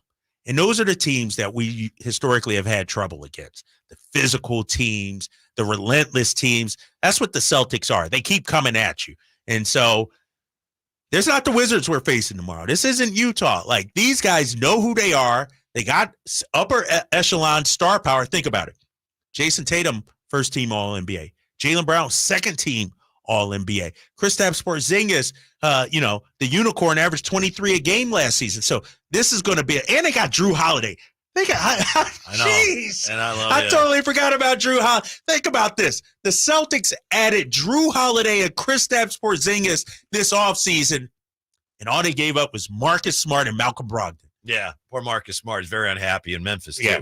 Not happy at all. And they're playing better. They've won 5 in a row. One of the things we'll have to see about the Kings, and you know how this is, an NBA team, they get in the playoffs, they play together in big games, they have success, and it's like the Spurs used to be, where there's almost like another level of ability that you develop, so that in the key situations against the best teams, everybody is able to raise their level play because they know we've been through this. We know what you do in this situation. Yeah. You know what I do. We don't know how far along the Kings are. They're playing a team that obviously is very advanced. I know they haven't won a championship, but they've been in the finals, the playoffs. So that's where the Kings will be tested, especially against the Celtics tomorrow night. How far along are the Kings in their development towards becoming a really quality NBA team? So, yeah, and I was just going to ask you, after these 3 games, will we be able to make some assumptions about the Kings? Will we learn something about the Kings? Does that depend on how they fare in these 3 games? Or is this part of 1 of 82, 3 of 82, that if they go 0-3, it's okay, they'll still be fine? If they go 3-0, are we going to be like, they're title contenders? And then conversely, if they go 0-3, oh man, we can't win. Well, don't you think Monty is going to be looking at these 3 games that way, and he's going to, at some point after these 3 games, have to draw conclusions that'll determine how ambitious he wants to be? I think he already knows, though. Do you? That's the thing. Yeah, that's my point. I think, we already know who the Kings are, and I don't know if 3 games in December against these teams are going to, sway Monty one way or the other. Like what I saw from Keegan Murray, if Keegan flames out these next 3 games, that's not going to change my opinion of him, if you understand me correctly. And if they get blown out, well, we already saw that before. And we already kind of knew this is what we needed to add. Now if they win all 3, if you're Monty, does that clear up everything? No, I think no matter what, the Kings, they're going to come out of this the same way they went into it in terms of, what do we need? Maybe a wing defender, maybe a backup point guard. I don't think any of those questions are going to be answered over these next 3 games. I think you go back to when Pat Riley coached the Lakers, with Magic. And remember, they played the Celtics in the finals every year, and they were a great team. They won 60 games every year. Pat Riley talked about how there were certain games during the year that were checkpoint games, right? Where when they played Boston twice a year, good opportunities to see, okay, we're a great team, we're Lakers, but where are we right now? And I think these games serve as that for a Kings team that obviously hasn't accomplished anything close to what the Lakers did. So yeah, Monty has a good idea for what this team can be, but what are they right now? How close are they to realizing that now? I think these 3 games will go a long ways towards determining what are these Kings right now? How good are the Kings right now? Yeah, I just disagree, because I think because I'm thinking to myself, if they lose these games and all of a sudden am I going to be like, we're not ready? I don't think, Monty may be like that. You may be like that. I don't think I'm going to be like that. I mean, because if we're like that, was the win against Denver a checkpoint game? Was the win in Minnesota a checkpoint game? And so are we going to, when they go on the East Coast trip, is that going to be another checkpoint? And so I don't know. I don't think Monty looks at 3 games and determines, I just don't see that. I don't know. But I think it's, as you and I both said earlier, it's not just if you win. You'd love to win. You don't want to lose. It's how you play. But they have to be competitive. Yeah, I think if you get blown out in 2 of these 3 games, which I don't expect, and it's unlikely, then I do think you have to say, all right, we're probably not as far along as we thought we were. It's not like, well, this is it, disaster. Well, this thing's going down. We got to tear it up. No, but I do think it would give you an indication that, all right, we've still got a little more work to do than we thought. But I don't expect that'll happen. Do you think it will impact the trade deadline, these 3 games? I think it might if some weakness at one position or another is, exposed. And I don't know what that would be. And again, I don't anticipate it, but yeah, I do think that's part of what's going on here. Not just these 3 games, but this whole homestand. Yeah, we're going to have Brendan Nunez on, and we'll ask him about that as well. Is this a litmus test, a checkpoint? Is this, how much impact will the results of these 3 games have on the trade deadline? You don't think so, huh? That's interesting. Because I think we already know what our shortcomings are, what we need. Like, I think these 3 games, if it doesn't go the way we want, we'll just shine a brighter light on them and say, yep. But I think he already knows the team's shortcomings and, its ceiling versus its floor and everything like that. I think in his mind, he already has an idea of what this team needs. You may be right. The way I see it, for example, we know defensively there have been some questions. There have been some issues, but they're trending in the positive direction. If they defend real well against these 3 teams, to me, that tells me, all right, I think, I think we're good. They can always get better, need to get better. So those are the types of things I'm looking at. If Keegan doesn't show up, again, don't expect that. But then that would be an indication that, all right, he's still not quite there yet. We know what he can do. We know he's getting there, but it's just a matter of figuring out right now, where are the Kings on that arc of competition? What's crazy, because you brought up the defense. Kings dropped in defensive rating after last night, 17th now. It's crazy how quickly that can change. It wasn't a great defense. It wasn't great, matter. Right? It wasn't right. Exactly. And so I just thought that was interesting. We're gonna check in with Brendan Nunez. Yes, Sacktown Sports Kings insider. See if we can find out why JaVale McGee is not playing. How's Sasha progressing? What stands out to Brendan about the matchup with Boston? And is this a checkpoint game of some magnitude for the Kings? Brendan Nunez joins us next year as the Drive Guys roll on Sacktown Sports. You never know what you might hear when listening to a Sacramento Kings game. Out of Keegan, going for another triple. Man, is he feeling it. Keegan, can he do it? Yes, there's number 11, Keegan Murray. Keegan steps back. He just knocked down his 12th three-pointer, a Kings franchise record. He's got 45 points. Never miss a moment of Sacramento Kings basketball with Sacktown Sports and the Sacktown Sports app.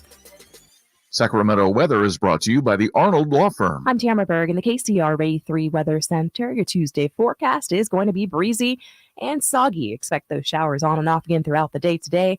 Highs topping out in the low 60s, overnight lows in the mid 50s. Get the latest forecast on the KCRA 3 News and the KCRA 3 app.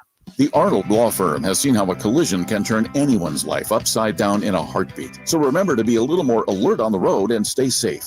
The Arnold Law Firm, providing real justice for you since 1975. Call 916-777-7777. Folsom Lake Ford has trucks. The F-150s are here. Explorers, Expeditions, and a huge selection of Broncos and Bronco Sports. They're in stock now at Folsom Lake Ford. Shop Folsom Lake Ford, your truck headquarters, right here in Sacramento for your favorite Ford models at good, fair prices. Short on cash? Buy any new Ford with zero down. Save big with low interest finance finance rates. Plus, Folsom Lake Ford is paying top dollar for all trades. We want your vehicle regardless of mileage or condition. This could be the best time to buy a new Ford. Check out the huge inventory online at folsomlakeford.com or stop by the dealership and see the most recent arrivals. Looking for something special? Give them a call and tell them Doug Christie sent you. Folsom Lake Ford in the Folsom Auto Mall, your trusted dealer, my trusted dealer for over 30 years. FolsomLakeFord.com. 0 down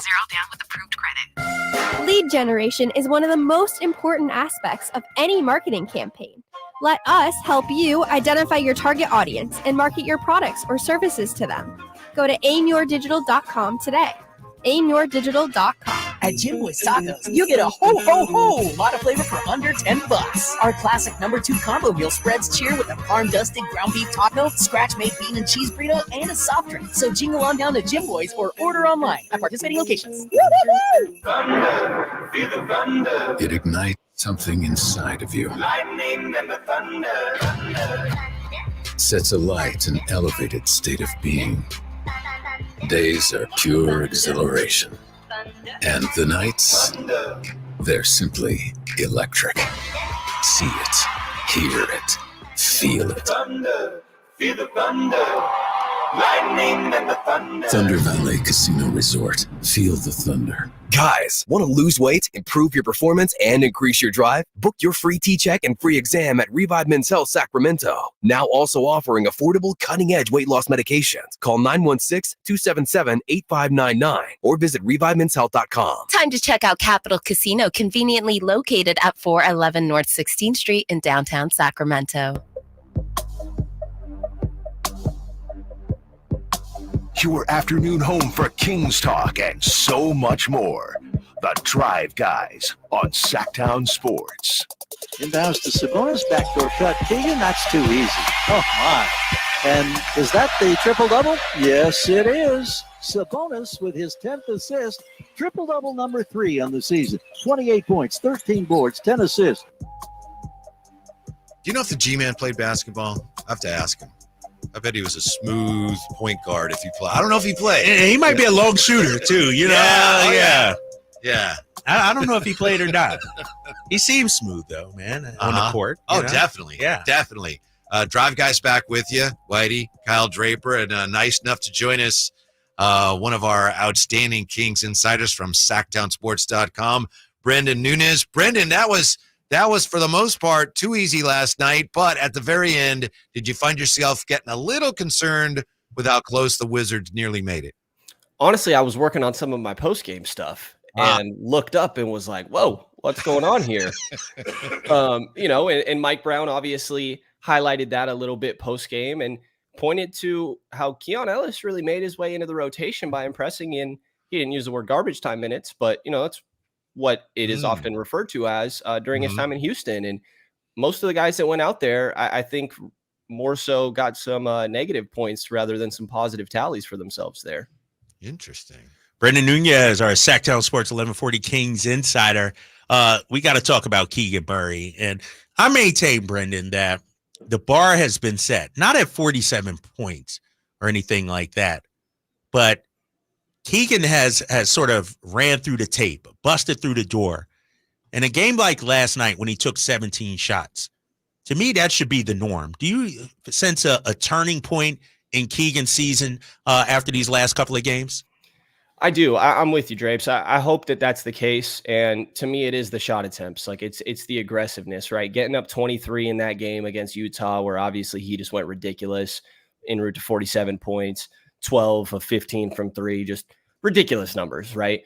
So obviously when you're on fire, it's easier to get up 23, but that's one below his even career high average at Iowa, let alone just in the NBA, So if we're talking about Keegan Murray as a guy that can be a 20 plus point per game scorer, he's got to be able to get him up, and he's always been really good from beyond the arc, but he's scoring more so at the rim and getting shots up in the mid-range, and looks a little clunky at times, but it's a learning process. It's a growing process, right? This is second-year guy, and you can see the flashes. So I'm definitely with you. He said after that Utah game that did a lot for his confidence on how good he can be offensively in this league.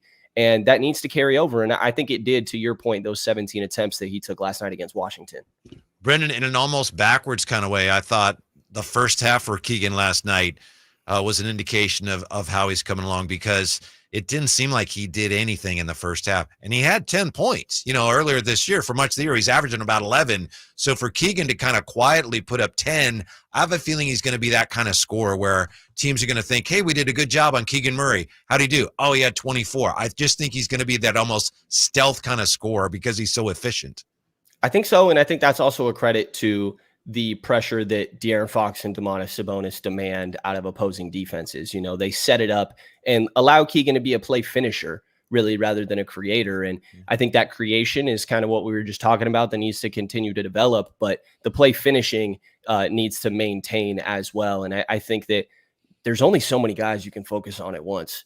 And De'Aaron and Domas, it's going to be hard for them to not be the 1 and 2.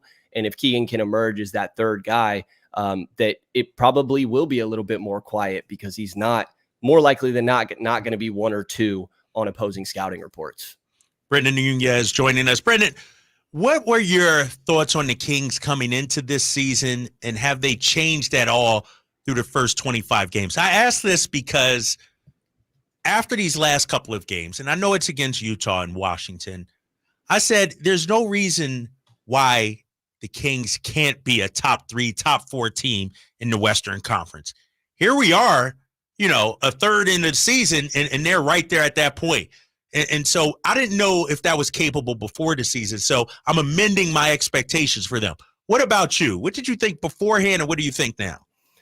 Honestly, I expected a lot of the same from last season. I don't know that necessarily meant a 3 seed. I don't think 48 wins typically gets you a 3 seed in most years. Right. There's some seasons where that's going to happen, but I thought this team was going to have a lot of the same strengths and same weaknesses. And I think that we've seen that defensive progress in some aspects. Keegan has been phenomenal. I think Keegan's been their best defender far and away. I think De'Aaron Fox has been a really, really good defender. And I think you've seen progress from Domantas Sabonis. He has his physical limitations as a backline defender, just size-wise, but I think his verticality has been better, and discipline when it comes to fouling has been a big aspect of where I've seen progress there for him. But they definitely still have weaknesses. Harrison Barnes has his moments of maybe not, he has his weaknesses defensively, even if he also has his strengths there as well. And then Kevin Huerter and Malik Monk, the way that this team plays defense, there's going to be moments where those guys end up as the back line of defense, and you got to be able and willing to take that charge, which I think that Malik took one this year, and that's the first that either one of those guys have taken in a Kings uniform.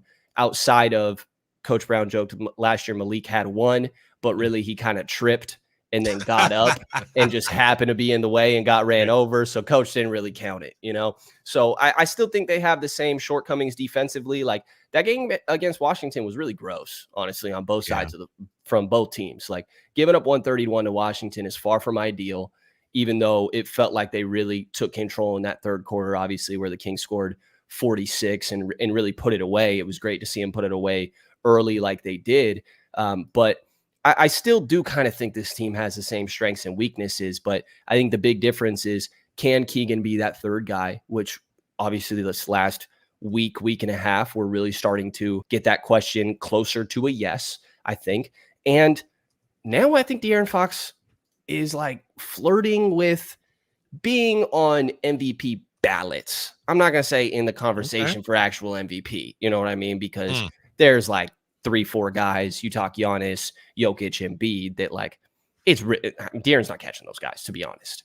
So like this year, but the way that he's shooting the 3 ball, the confidence that he has, I think that you have a guy on your team that can be a number 1 option on a championship team. So those two things are really different to me, but I still think roster construction wise, we're talking about a lot of the same strengths and weaknesses here.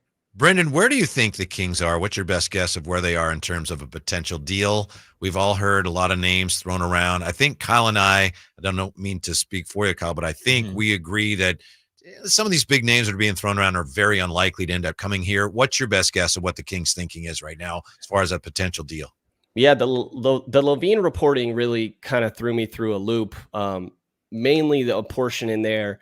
And I love Sam Amick. I think he does good reporting. This isn't me questioning him at all, but more so I was just confused that this is a thought that the Kings feel like their defensive progress that got up to 15th. Yep. And it now is down to 17th after giving up 131 to Washington. That they feel like that's enough progress that they want to go out and actually focus on getting more offensive players. And that just feels weird to me. That doesn't feel like what Mike Brown has been saying all year long. Mike Brown's been saying, I'm fine with us taking a couple steps backwards if that means we're improving defensively because we need that for the postseason. So that caught me a little bit off guard. But they're going to be, like mentioned, with everybody, which I feel like they have been since Monty McNair really took over. I'm paraphrasing the exact wording here, but what they say is, they're going to be aggressive but patient. And I think that we've seen that, and they've proven that throughout the years. So, I think take all these reportings with a grain of salt, like saying that, they prefer Pascal Siakam or they're not really that interested in OG Anunoby. Sure, because you were very interested last year. So you just changed your mind. I'm sure this is all price considered, and these reports come out and are trying to play leverage a little bit. What good is it for the Kings to come out and say, yeah, we love OG Anunoby and would do anything to get him here? Like, Toronto's already going to play hardball like any team in the league would.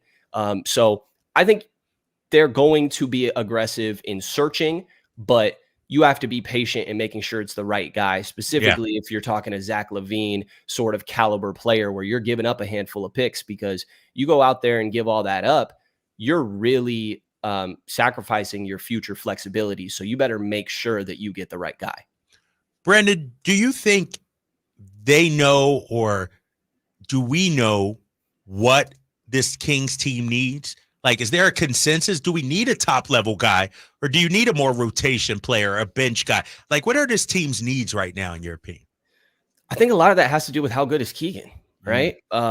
Because I do think this roster construction reminds me a lot of the Denver Nuggets, and I know that's a popular comparison given they're the team that just won the whole thing, but you got a passing big, you got a dynamic point guard, and Sacramento's point guard is better than their center. So vice versa there with Denver. And then Keegan and MPJ, I think, are fairly similar. But you look at the two other pieces, a KCP, who's a really good two-way player, Kentavious Caldwell-Pope. And then they went out and got Aaron Gordon, who's their defensive stopper, also found his role within this team offensively.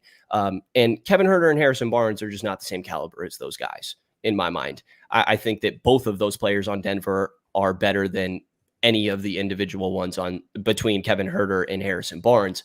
So I think that I don't really know, I guess, to answer your question. And I think there's multiple paths that you could go. You could maybe decide to get a little bit of a tertiary piece. Maybe you're talking like do you think Alex Caruso and Dorian Finney-Smith, say you got those two locked in, like all of a sudden, do you feel like you're in championship contention?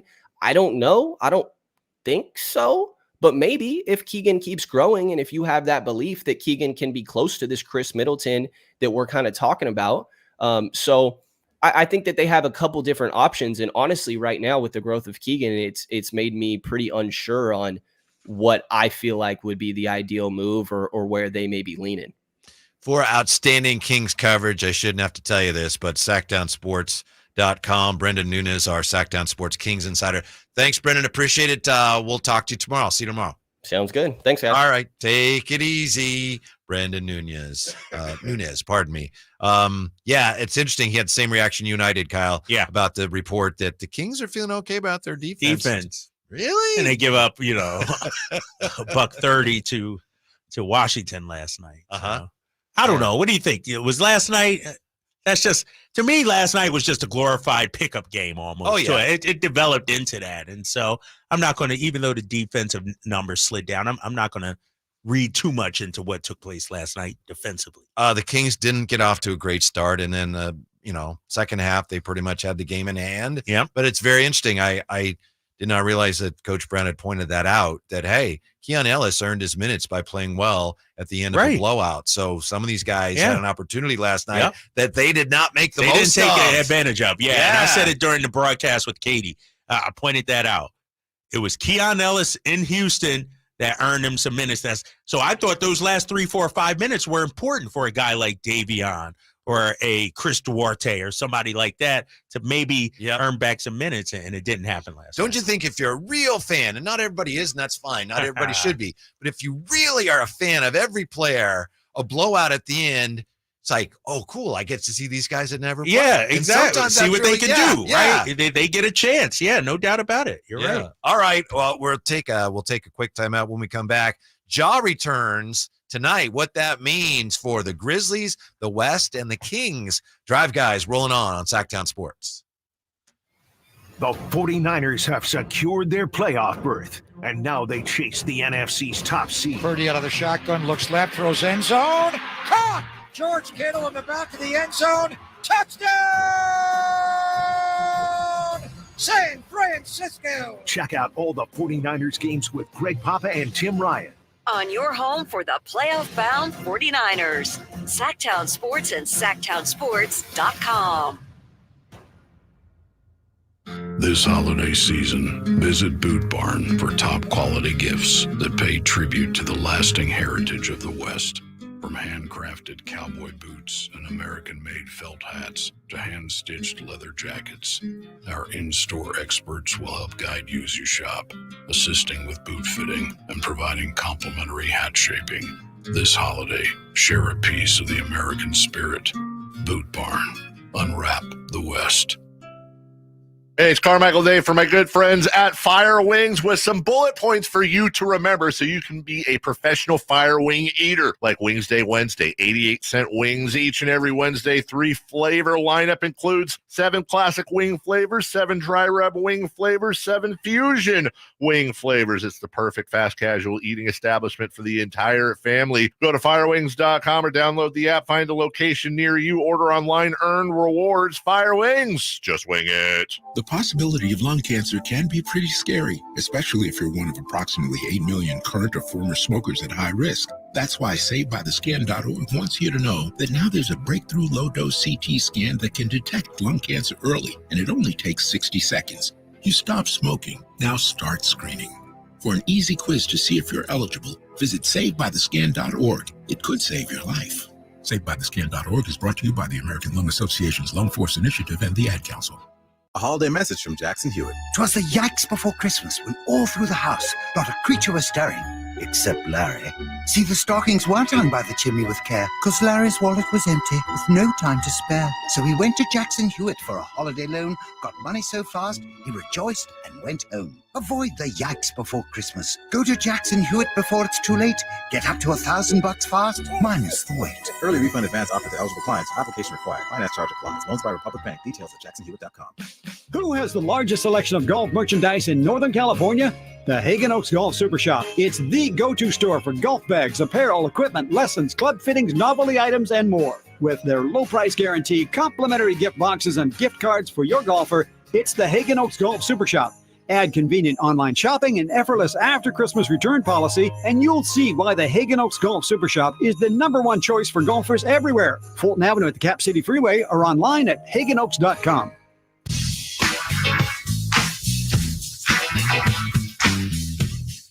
Sacktown Sports. Call or text at 916-339-1140. Just getting the vibe from the chat, from some of the calls and text. I think tomorrow's game is a big game for Kings fans in terms of how you feel about the team and how good you feel about the future. I mean, just that's a real feather in the cap, beating the Celtics, right? Celtics come in. Yeah. We talked about it too. Like, this is not only a game in which you can make a statement to yourself, you could put the rest of the league on notice. Sure. You know, De'Aaron Fox balls out tomorrow night, goes for 45 in a win against the Celtics. All those MVP voters and MVP, ladders that's on NBA.com, now they start to take notice, and maybe De'Aaron Fox moves up that. And so, yeah, this is a game where the Kings can make a big statement nationally, put the league on notice tomorrow night. Going back years and years and years and years. I think it was 1986, which was the year the Celtics was the best team they had with those great teams. 86. And they came in here in February, and the Kings actually beat them. And Larry Bird missed 2 clutch free throws at the end of the game. You can Really? imagine that. And after the game, Larry Bird said, these are the best fans in the NBA. Bird And said that was- back when then. Larry Wow. Bird said that, Sacramento had only been in the league like 1 year. For him to say that at times, like, boom, Yeah. instant credibility. Yeah, and we're going to have Cedric Maxwell, Celtics legend, 1981 NBA Finals MVP, on our show tomorrow to preview that game. And I'd love to hear some more Larry Bird stories from him. Him and Bird bumped heads a little I bit know. there during his time there in Boston. I So, know. yeah. He's the one that said Kevin Garnett was a better Celtic than Larry Bird. Oh, my God. I was interviewing him once, and I said, who said that? And he said, I said that. I said it. Yeah. Wow. Well, there's a little backstory there, right? A little history between Bird and Cornbread Maxwell. So we'll ask him about that tomorrow. Yeah, it is special to play the Celtics. But the thing is, anytime it's one of those teams, there's a lot of fans for the other team in the building. That's going to be that way tomorrow, too. A little bit, I think it is. Yeah, it's inevitable. When I used to travel with the Celtics, I thought, man, there's a lot of Celtics fans here. But then, it was like, this is their only trip to Sacramento. So if you're a Boston Celtics fan in Sacramento, this is your only time to see your team. And so you're right. I had to talk to the wife and kids and tell them, hey, we know who signed the paychecks, right? I understand you guys still like Boston, but we ain't wearing no Tatum jerseys tomorrow. Making sure the Draper kids are rocking their Kings jerseys for sure tomorrow. Yeah, you know what? I really realized what that's all about is a few years ago when the Thunder, when they had KD and they had Russ, and they were really good, and they'd been to the finals. And I remember the Kings right around that period, they were terrible. And OKC came in, and there's all these people like cheering for the Thunder and wearing OKC jerseys. What? And I was like, what? And I realized, they're on TV all the time, and they always win. Right, So, right. yeah, if you're on national TV a lot, You get a lot of fans. Yeah, that Yeah. bandwagon gets full in a hurry. Well, the worst fan to me is the fan that shows up, and maybe it's just me, that shows up wearing a jersey of a team that's not even playing that night. Like, I go to a Kings game, they're taking on the Wizards, and the guy's rolling around in a Steph Curry jersey. It's like, bro, what are you doing? Like, I don't know. I don't know why that rubs me the wrong way. Am I the only one? Does that bother you at all? Or I don't know. It doesn't bother me. I understand how it does bother you.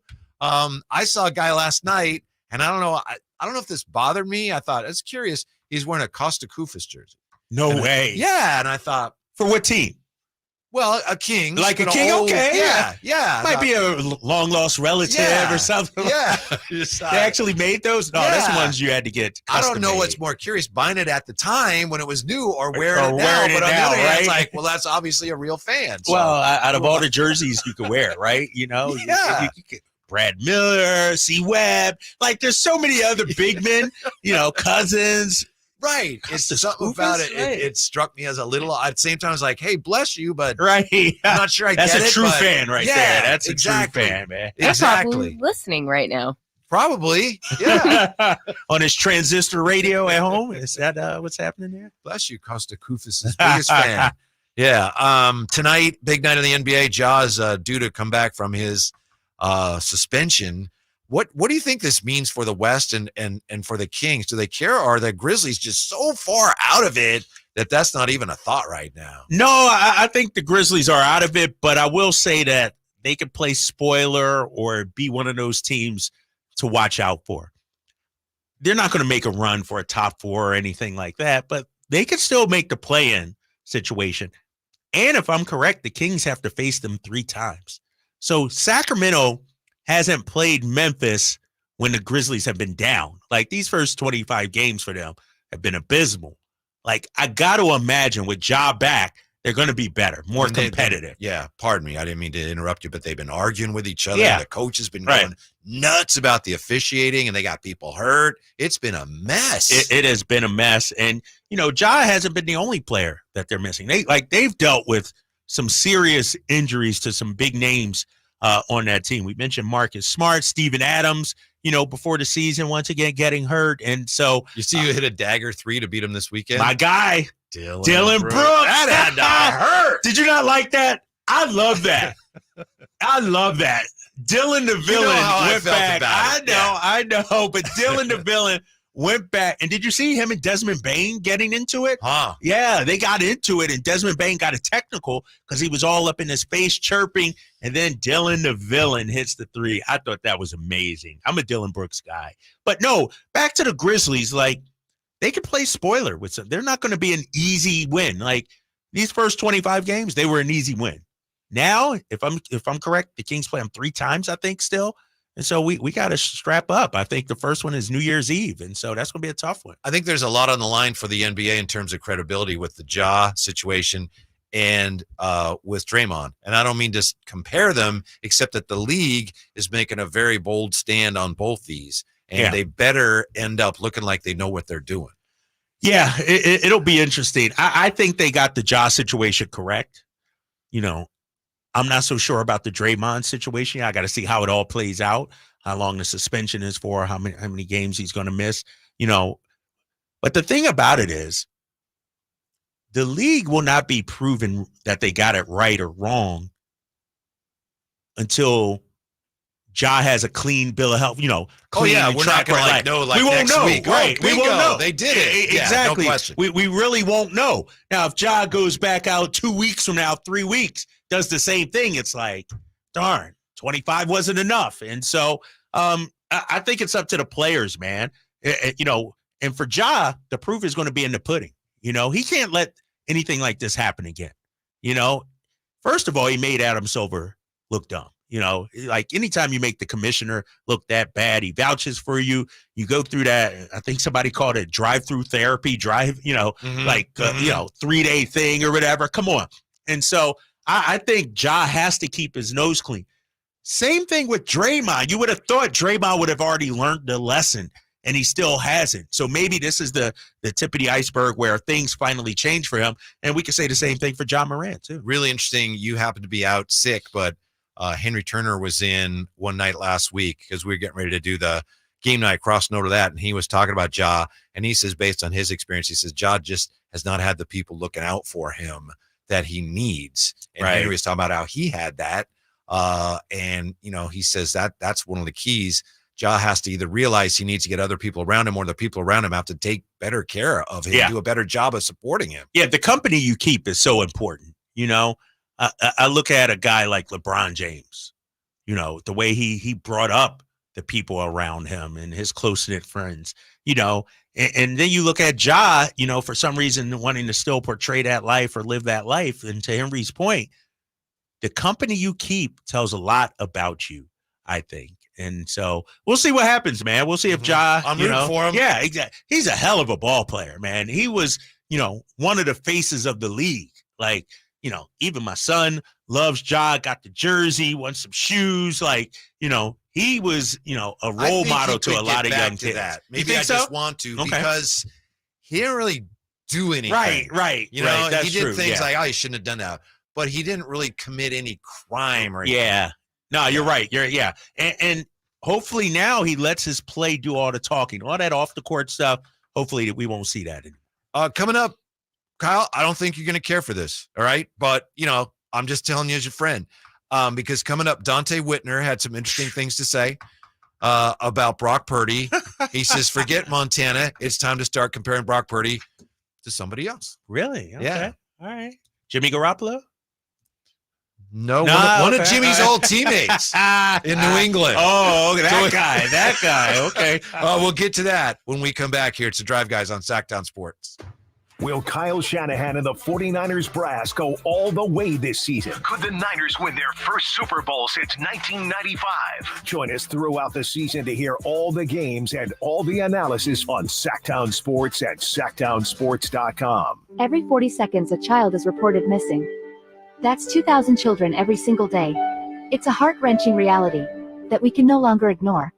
Find the Children is a non-profit organization dedicated to helping find missing kids. You can be a part of their mission by donating your unwanted vehicle, running or not. Call 1-800-775-5622. We guarantee that you will receive the maximum tax deduction. We provide fast, free pickup with 24-hour response. Call 1-800-775-5622. Find the Children provides crucial resources to help find missing children and educational materials to teach kids how to recognize and avoid predators. Our recovery programs have a proven track record of reuniting kids with their families. It's time to act. Donate your unwanted or unused car. Help us build a world where every child is safe. Pick up the phone and call 1-800-775-5622. Together, we can bring these kids home safely.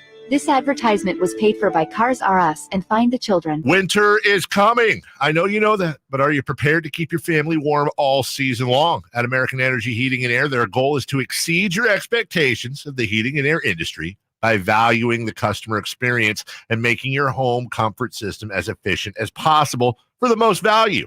So book your $49 furnace tune-up and safety inspection today. Prevent dangerous gas leaks. Extend the life of that furnace and save on your energy bills. And here's the guarantee. This isn't a sales call. They're not getting in the door so they can try to sell you a bunch of stuff. No, they're just going to do what they say they're going to do. Call today to schedule an appointment at 916-520-9990 or go to AmericanEnergyAir.com. Been serving the greater Sacramento area since 1981. A-plus Better Business Bureau rating. Get your $49 furnace tune-up and safety inspection today. 916-520-9990. American Energy, making the uncomfortable comfortable. Carmichael Dave here for Jiffy Lube, your proud sponsor of the Drive of the Game. Now listen to every Kings game for Gary Gerald's Drive of the Game call. Then listen to Jason and myself the next morning for a chance to win a $100 Jiffy Lube certificate, courtesy of all the Jiffy Lube locations in the greater Sacramento area.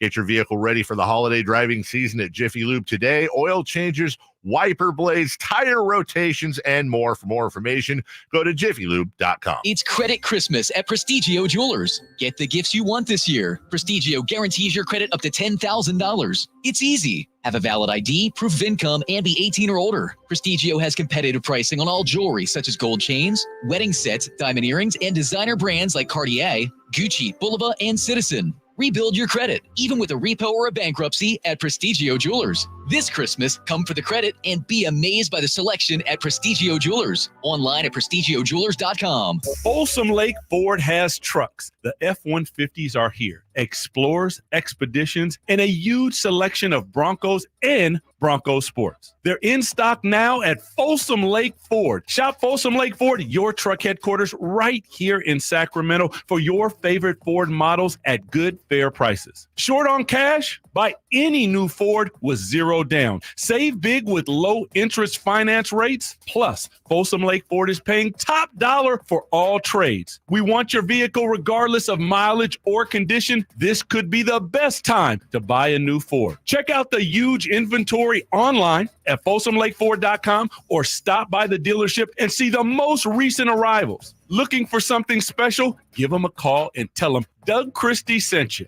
Folsom Lake Ford in the Folsom Auto Mall, your trusted dealer, my trusted dealer for over 30 years. FolsomLakeFord.com. 0 down with approved credit.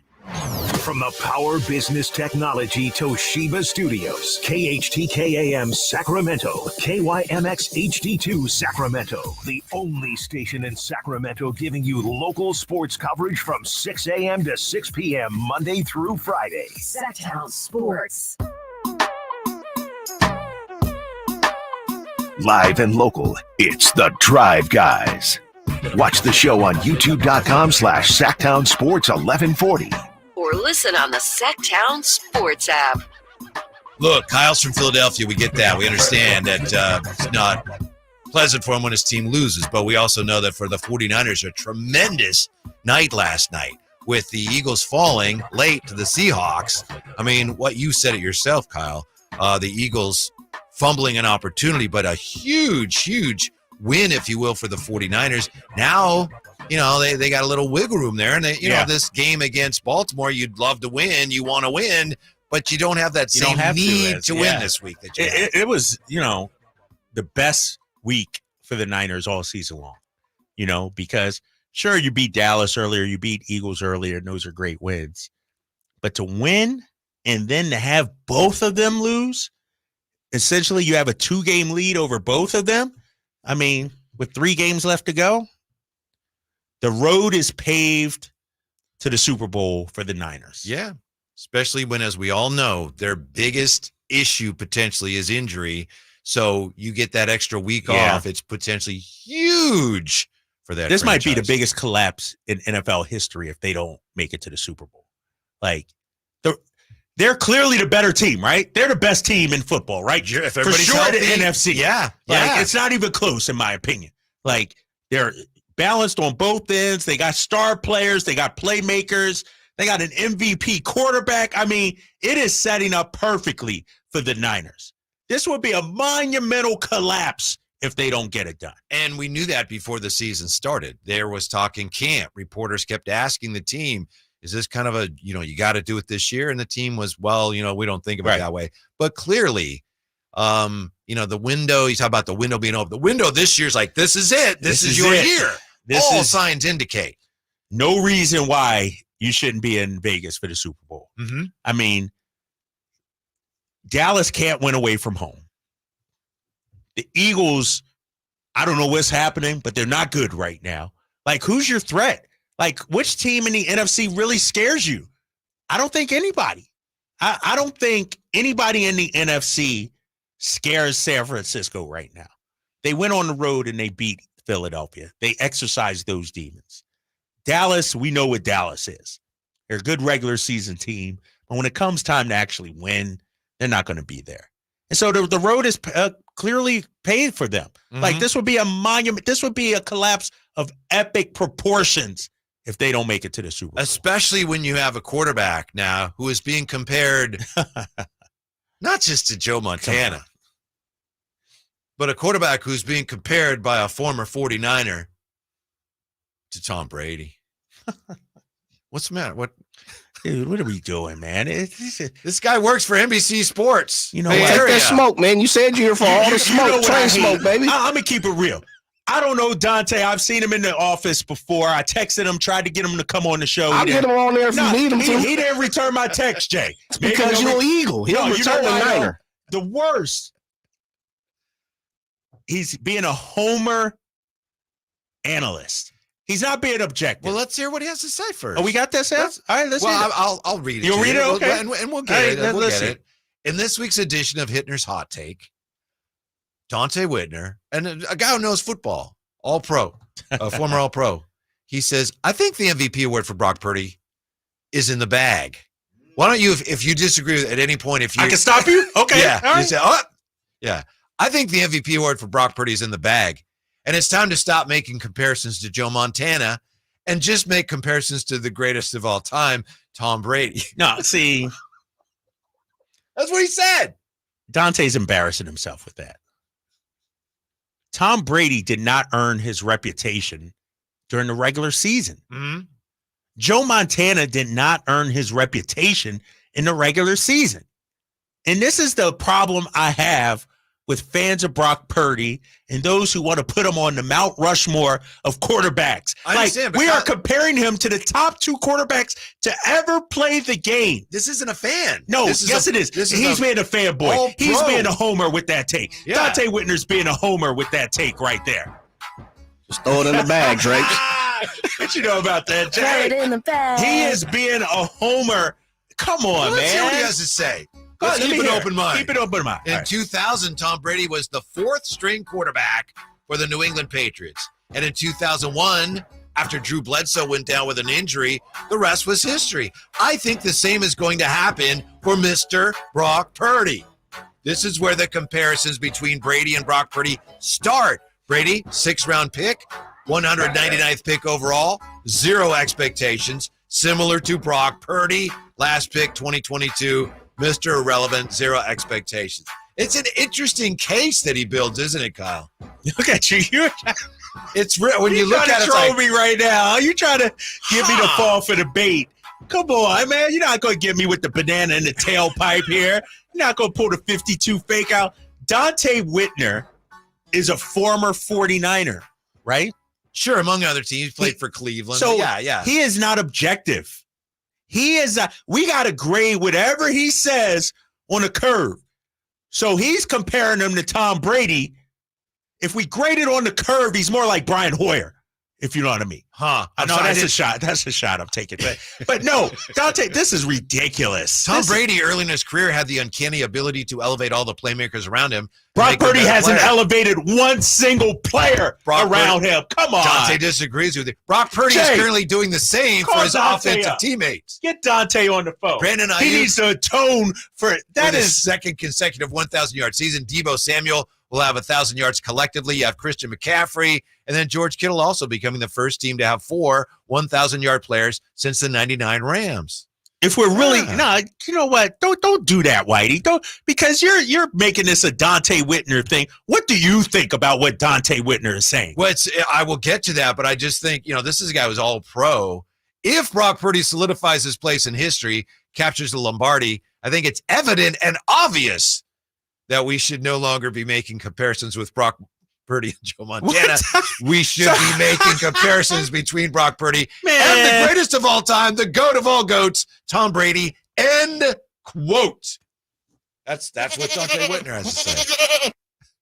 I can't even entertain this foolishness. What is he doing? First of all, if I'm a Niners fan, I would take offense to that. The greatest quarterback of your franchise history has already been surpassed by Brock Purdy, according to Dante Whitner. Think about that. Joe Montana, the great Joe Montana, the gold standard for quarterbacks in the NFL until Tom Brady came along, has already been surpassed by Brock Purdy, according to Dante Whitner. As a Niners fan, you should feel upset about it. You should be like, dude, what are we doing? What are we talking about? Who do you think would be a good comparison? Would you compare him to Kurt Warner? Yeah, I'd compare him to Kurt Warner a little more. Because Kurt Warner, relative unknown, working at the Home Depot or wherever he was. Yeah. Exactly. But then you look at the offense surrounding him. The Marshall Folks, the Torrey Holtz, the Isaac Bruce, the greatest show on turf, the system, Mike Martz as coach. To me, that's a more accurate comparison. And Kurt Warner cashed that in for a Hall of Fame career. Exactly. Yeah. So, but then he had to go and prove he could do it with another team. And he did that with Arizona, got to Super Bowl and lost. He was with the Rams and then fell in hard times. He was like backing up Eli Manning with the Giants, and then Arizona got him. So, but Niners fans, I know you guys hate my Purdy takes. I know you think I'm an Eagles homer, but that right there should upset you. That right there should be like, you know what? Maybe this Brock Purdy mania has gone a little too far. It doesn't upset me, but it makes you think like, dude, the guy's been starting a year, and we've already got him ahead of Joe Montana. We're comparing him to Tom Brady. Jay, get Dante on the phone. He got to atone for this. He just texted me back. He said he's booked for the day, but another day in mind. So I'm working my wiggle. All right. I'm working the wiggle. Hold on there. I got to be like Dante. I told him, I said, Drapes is, he trying to put the water on you like a whale, man. He just sitting back. He said, man, I got all smoke for him. Oh, shit. Bring him on. He can't be. I mean, and maybe this is what he wanted, though, Whitey. Say something outrageous. Get booked on all the talk shows. He go viral. He gets paid to be on, I know, at least one show. So he doesn't need to do that. Well, that's my point. I don't think he's like trying to get, hey, I need to get noticed so the drive guys will have me on. But it's a fascinating case that he builds. That's what. So you just consider it fascinating. It is. It's some of these things like I hadn't thought of that.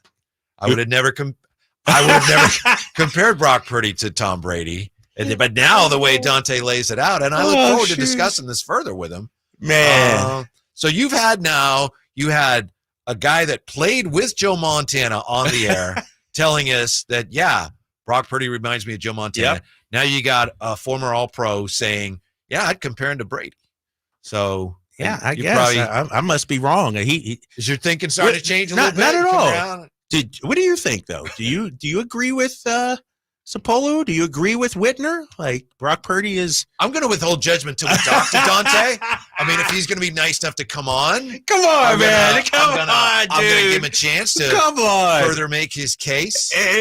There's somebody in the text like, Kyle, should you wear?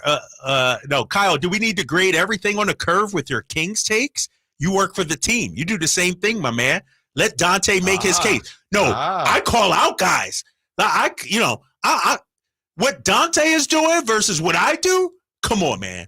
He's that would be like me comparing Keegan Murray to Michael Jordan. Oh yeah, it's you know what? I think you're going a little too far there, Kyle.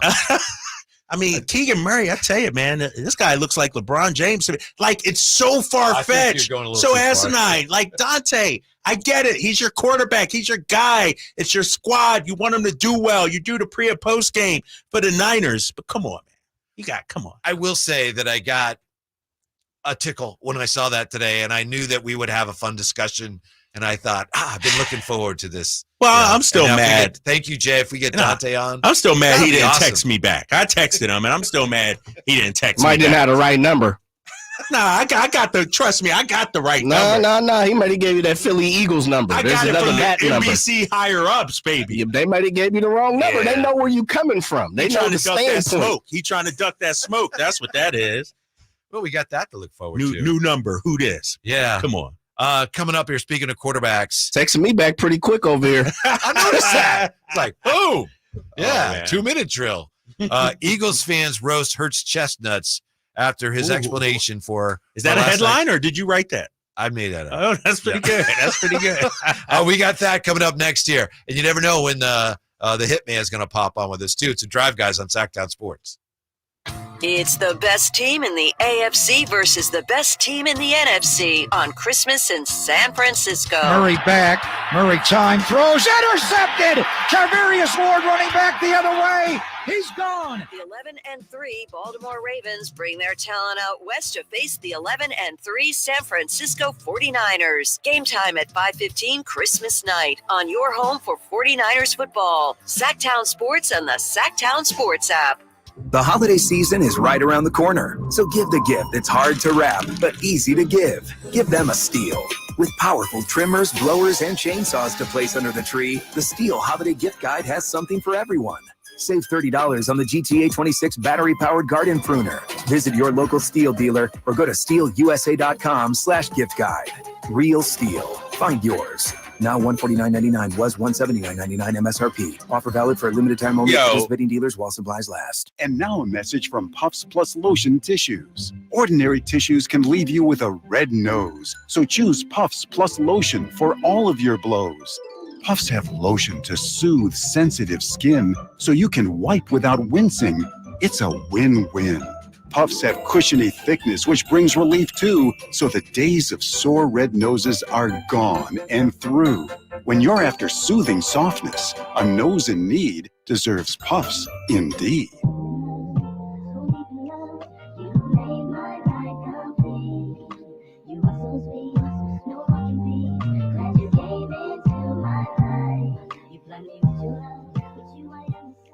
Live and local, 6 a.m. to 6 p.m., Monday through Friday. Sacktown Sports. I hate to go here, but it is a little embarrassing. I think what's happening is Dante Whitner comes out with a really bold, interesting take. But because he didn't respond to Kyle Draper's text, Kyle Draper now is angry about that. So he's casting aspersions on Dante Whitner's take. That's what it is, right? It's not that you don't, and the you fact don't disagree with him. You just don't like What do you mean? Of course I did. And the fact that I'm the only one in this studio right now, in this station, on this broadcast, that has an issue with that? Come on. And thankfully, my guy Mike in the YouTube chat says, thank you, Drapes, for being the voice of reason. That's all I am, Whitey. That the whole time I've just been being the voice of reason. Absolutely. Trying to bring everybody back down to a level playing field. And that's all I'm doing. Guys like Dante Whitner, Jesse Sapolu, even some of these haters on the text line. Calm down. Bring it down. Let's let the dude win an NFC championship game. Let him play in at least one Super Bowl before we start comparing him to Montana and Brady. What if when he wins the Super Bowl, what are you going to do then? I'm going to compare him to Trent Dilfer. Okay. That's who I'm going to Right, Jay? He got one Super Bowl. That's who I'm going to compare him to. That is more ridiculous than Dante Whitner. Joe Flacco. But Trent Dilfer had a all-time, all-record defense. Like they were averaging 13 point some points a game they were allowing. Yeah. I'll go back and get the specific numbers, but it wasn't even over 14 points. Man. That team could have punted every down and they still would have won the Super Bowl. Game manager, like my guy Cam Newton said, game manager. You know, I missed that day, and I was so upset I didn't come on that day because Cam Newton. Think about Cam Newton. His career, he's more accomplished than Brock Purdy. He's also played 11 years. Kyle. But that's what I'm saying. Like, and here's the thing, Jay. Cam Newton went to a Super Bowl. Cam Newton won an MVP. And couldn't figure it out. And won an MVP. So my whole thing with Brock Purdy has been, guys, that he's not I'm not saying he's not a good quarterback. I'm saying let's let it play out. Let's let it play out before we start anointing him Tom Brady and Joe Montana. Because he's been great so far. He's been great so far. Cam Newton was great. Cam Newton's not a Hall of Fame quarterback. No. Cam Newton's not a top 5 all time. Because he didn't complete over 60% of his passes and didn't win a Super Bowl. And I mean, we can go on. Right, but we got to let it play out, though, right? So I guess when Brock Purdy wins MVP, right? When Brock Purdy wins a Super Bowl, yep. I'm still not comparing them to those guys, Montana Agreed. and Tom 100%. Brady. I'm still not putting them in that category. 100%. But then he will have, proved something to me. Mm-hmm. I guess that's the question becomes, Whitey, and I think not even a Drape situation, but even national, national pundits, the Colin Cowards, all those type of people, and I don't mean to call Big Dog out by his name, but at some point, you can only take what's in front of you. We can't fast forward 10 years down the road to see what he's going to do in his career. All we can do is what's in front of us. And I understand you compared him to the Linsanity situation, and I agreed with you. I do think that was early on. That was very early. That was before the season even. Correct. And you've taken you've backpedaled. You hit your Roger Rabbit a little bit and went backwards. So I understand what you're saying, but what we're saying is up to this point, what are we supposed to say, Drake's? Like, what are we supposed to say? Dude's a good quarterback. Okay, he should be an MVP, but you know what? No, he doesn't deserve it. Like, what should we say? You know what? This is what it boils down to, Jay. And this is the problem. And it's not Brock Purdy's fault. I feel bad for the guy. Because the more people that criticize him adds fuel to those who want to defend him. And it's vice versa. Like, the comparisons to Joe Montana and Tom Brady makes me even further, in my commitment and in my saying that pump the brakes. We're overhyping this guy too much.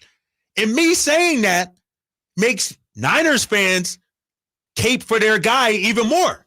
And so I just think Brock Purdy's being caught up in this whole vortex of we got to just let him be.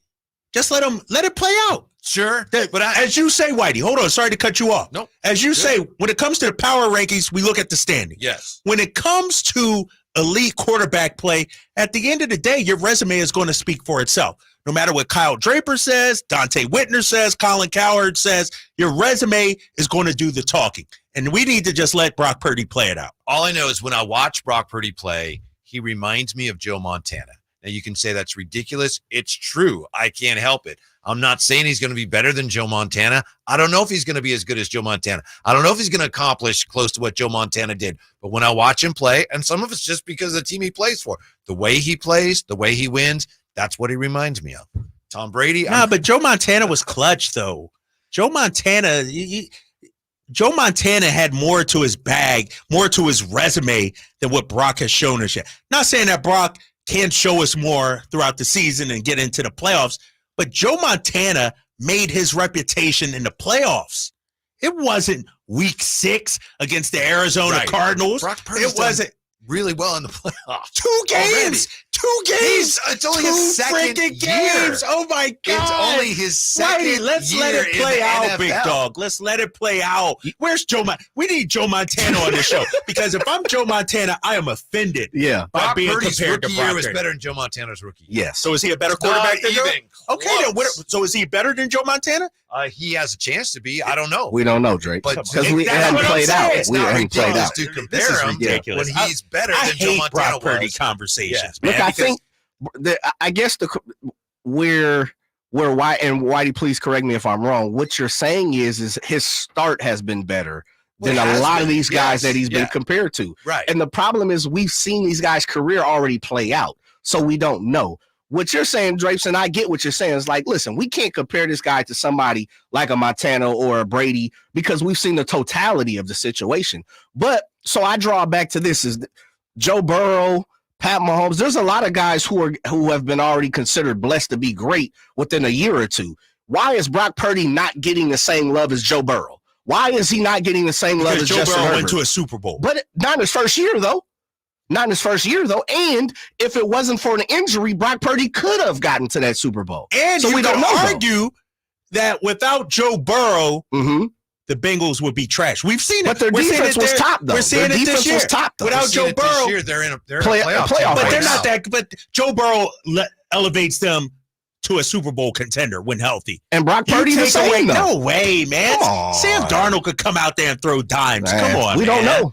We and don't hopefully know. we don't find out. I know Jimmy G wasn't. Jimmy G wasn't. Jimmy G was. I know he wasn't. I know he didn't bring home no Super Bowl. I brought it up yesterday. He didn't bring no ring Look home. At the stats. No jewelry was Look in the at pockets. Jimmy G's stats. Okay, when man. CMC played Which is versus what? Brock Purdy. 300-yard games? What we Six talking? games, 70% completion percentage, 9 touchdowns, 1 interception. No Super Bowls. And same Didn't thing as even want Brock to play. Purdy. He didn't want to play. Same thing as he Brock didn't want to Purdy. come out. He didn't want to. He didn't even want to get his Doug Williams or his Joe Montana. Whitey, You know what? Did Jimmy G not even come? He didn't even suit up. We needed him to suit up against the Eagles. He back. He tucked Taylor ran. Yeah. This is a guy. This is the person you want. You want me to be. You want me to hitch my wagon to a person that don't even want to suit up? The Jimmy G thing doesn't hold out. It's a And good point, but it Statistically, doesn't the numbers hold up. are similar. That's But all this I dude said. didn't look. How can we compare a person who doesn't even want to dress? This dude's getting a D in gym because he's not even dressing. Straight up, like dude's not even dressing, and we're comparing this man to Brock Purdy. Let's go to one call here. We'll get to other calls. 339-1140, 1-800-920-1140. Steven's been hanging on. Hey, Steven, you're on the drive, guys. What's going on? Not much, boys. How you guys doing? We're hanging in Good. there. We're What's having going on? fun. We're just talking football. You We're know- having fun. Oh yeah, no, absolutely. You know what though? I'm gonna have to get on with Jay on this one, man. Why is it that everyone else is on Joe Burrow, but no one's giving Brock Purdy the same love in the same amount of time? That is one argument and one point that I will say that I don't see anyone having another argument on that one. You know what I'm saying? Like you can't. Yeah, I You got can't Steven. treat. Yeah, go ahead. Go ahead. Okay, so real quick, yeah, you can't like we can't sit there and bash Purdy for having the same sort of success that some of these other quarterbacks have had, i.e., I wouldn't necessarily say it, but Trevor Lawrence or Joe Burrow. You know what I'm saying? Like some of these other guys, Daniel Jones was getting hyped up for like 6 No weeks. way. Nobody. Come Like, on. He was the greatest. Like he was the greatest thing. Like Come the New York on. Jets, the New York Giants have ever had. Like, dude, no one's really talking about DJ anymore. No one's talking about Joe Burrow anymore and stuff like that. You know what I'm saying? Yeah. Because they've fallen off. Got you, Steven. Thank you for calling it. Thanks for hanging on. The big reason some of those guys get more love than Brock is because they're from big programs and they were high draft picks. But you talk about number one picks. Look at what those guys were able to do with less. The reason why Brock Trevor Purdy Lawrence? doesn't get the love. Yeah, Trevor, look at the roster Trevor Lawrence inherited. Look at the coaching Well, what staff. did he do? He Trevor didn't do Lawrence. anything with no, it. but I'm talking about Joe Burrow, for instance. Joe Burrow turned the Bengals into Super Bowl contenders. Brock Purdy didn't turn the Niners into They were just in the Super Bowl a couple of years Brock ago. Purdy's the Come best on. quarterback the 49ers have had since probably Steve Young. So and let me, all right, and I'll And I push don't back think on it's it. close. And let me I like ask Jeff you this. Garcia, but I think I'm he's a got to Jeff show a Garcia couple guy more too. things. But let me ask you this though: is this the best roster the Niners have had since then too? No. Yes. No. Thank you. No. Absolutely not. No. The 2011 49ers. Harbaugh 49er rosters were. This was the dog. This is that dude. We're talking about Hall of Famers. And we're not talking Hall I of don't Famers. know. It ain't played out yet. I'm using a Drapes argument. I'm using a Drapes argument. I don't know. I haven't played out yet. I got to see it play out. Stop comparing these people to Hall of Famers. Yeah, don't do what the 49er fans is doing, right, Drapes? I'm done, man. I don't know. Pat Willis is a Hall of Famer, brother. 1-800-920-1140. We got to get to the interesting things that Jalen Hurts had to say last night. Back to your phone calls as well. Here's the Drive Guys on Sacktown Sports. It's the best team in the AFC versus the best team in the NFC on Christmas in San Francisco. Murray back. Murray time throws. Intercepted. Tarvarius Ward running back the other way. He's gone. The 11-3 Baltimore Ravens bring their talent out west to face the 11-3 San Francisco 49ers. Game time at 5:15 Christmas night on your home for 49ers football. Sacktown Sports and the Sacktown Sports app. The sewer system. It's probably the last thing on your mind, and that's okay. Because at the Sacramento Area Sewer District, it's our first priority. As the region's largest sewer utility, we own and maintain thousands of miles of sewer pipe. And our job is to get to your sewer problem before it interrupts your life. So whether you've got a slow drain or a backup, call us first, day or night. The Sacramento Area Sewer District. It's a dirty job, but we're happy to do it. Thunder, feel the thunder. It ignites something inside of you. Lightning and the thunder. Sets alight an elevated state of being. Days are pure exhilaration. And the nights, they're simply electric. See it, hear it, feel it. Thunder, feel the thunder. Lightning and the thunder. Thunder Valley Casino Resort. Feel the thunder. I'm Craig Ashton of the injury law firm of Ashton & Price. The winter months bring joy, but also with more rain and snow, unfortunately, more accidents. Over the last quarter century, thousands of Northern California residents have looked to Ashton & Price to be their root op with a law license to guide them through the storm of an injury claim. As always, we wish you and your family the safest and happiest of holidays. But if you need us, at Ashton & Price, we're here for you. So whether you've been naughty or nice, happiest holidays from Ashton & Price. Remember, for the best advice, don't think twice. Call Ashton & Price. Who has the largest selection of golf merchandise in Northern California?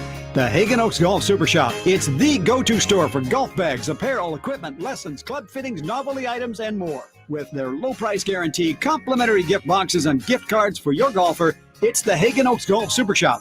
Add convenient online shopping and effortless after-Christmas return policy, and you'll see why the Hagen Oaks Golf Super Shop is the #1 choice for golfers everywhere. Fulton Avenue at the Cap City Freeway or online at hagenoaks.com.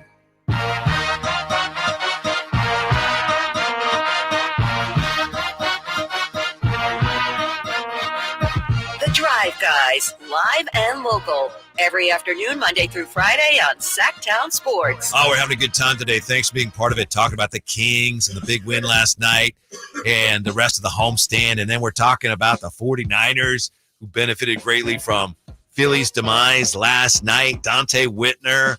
Star of the show is Dante Whitner, and he hasn't even been on with his take that that Brock Purdy should be compared to Tom Brady. So that's certainly something that has sparked a lot of conversation. Sounds pretty good to me. How about you, Drapes? What you thinking? Nah, man, you got me all sweaty over here. You got me all fired up.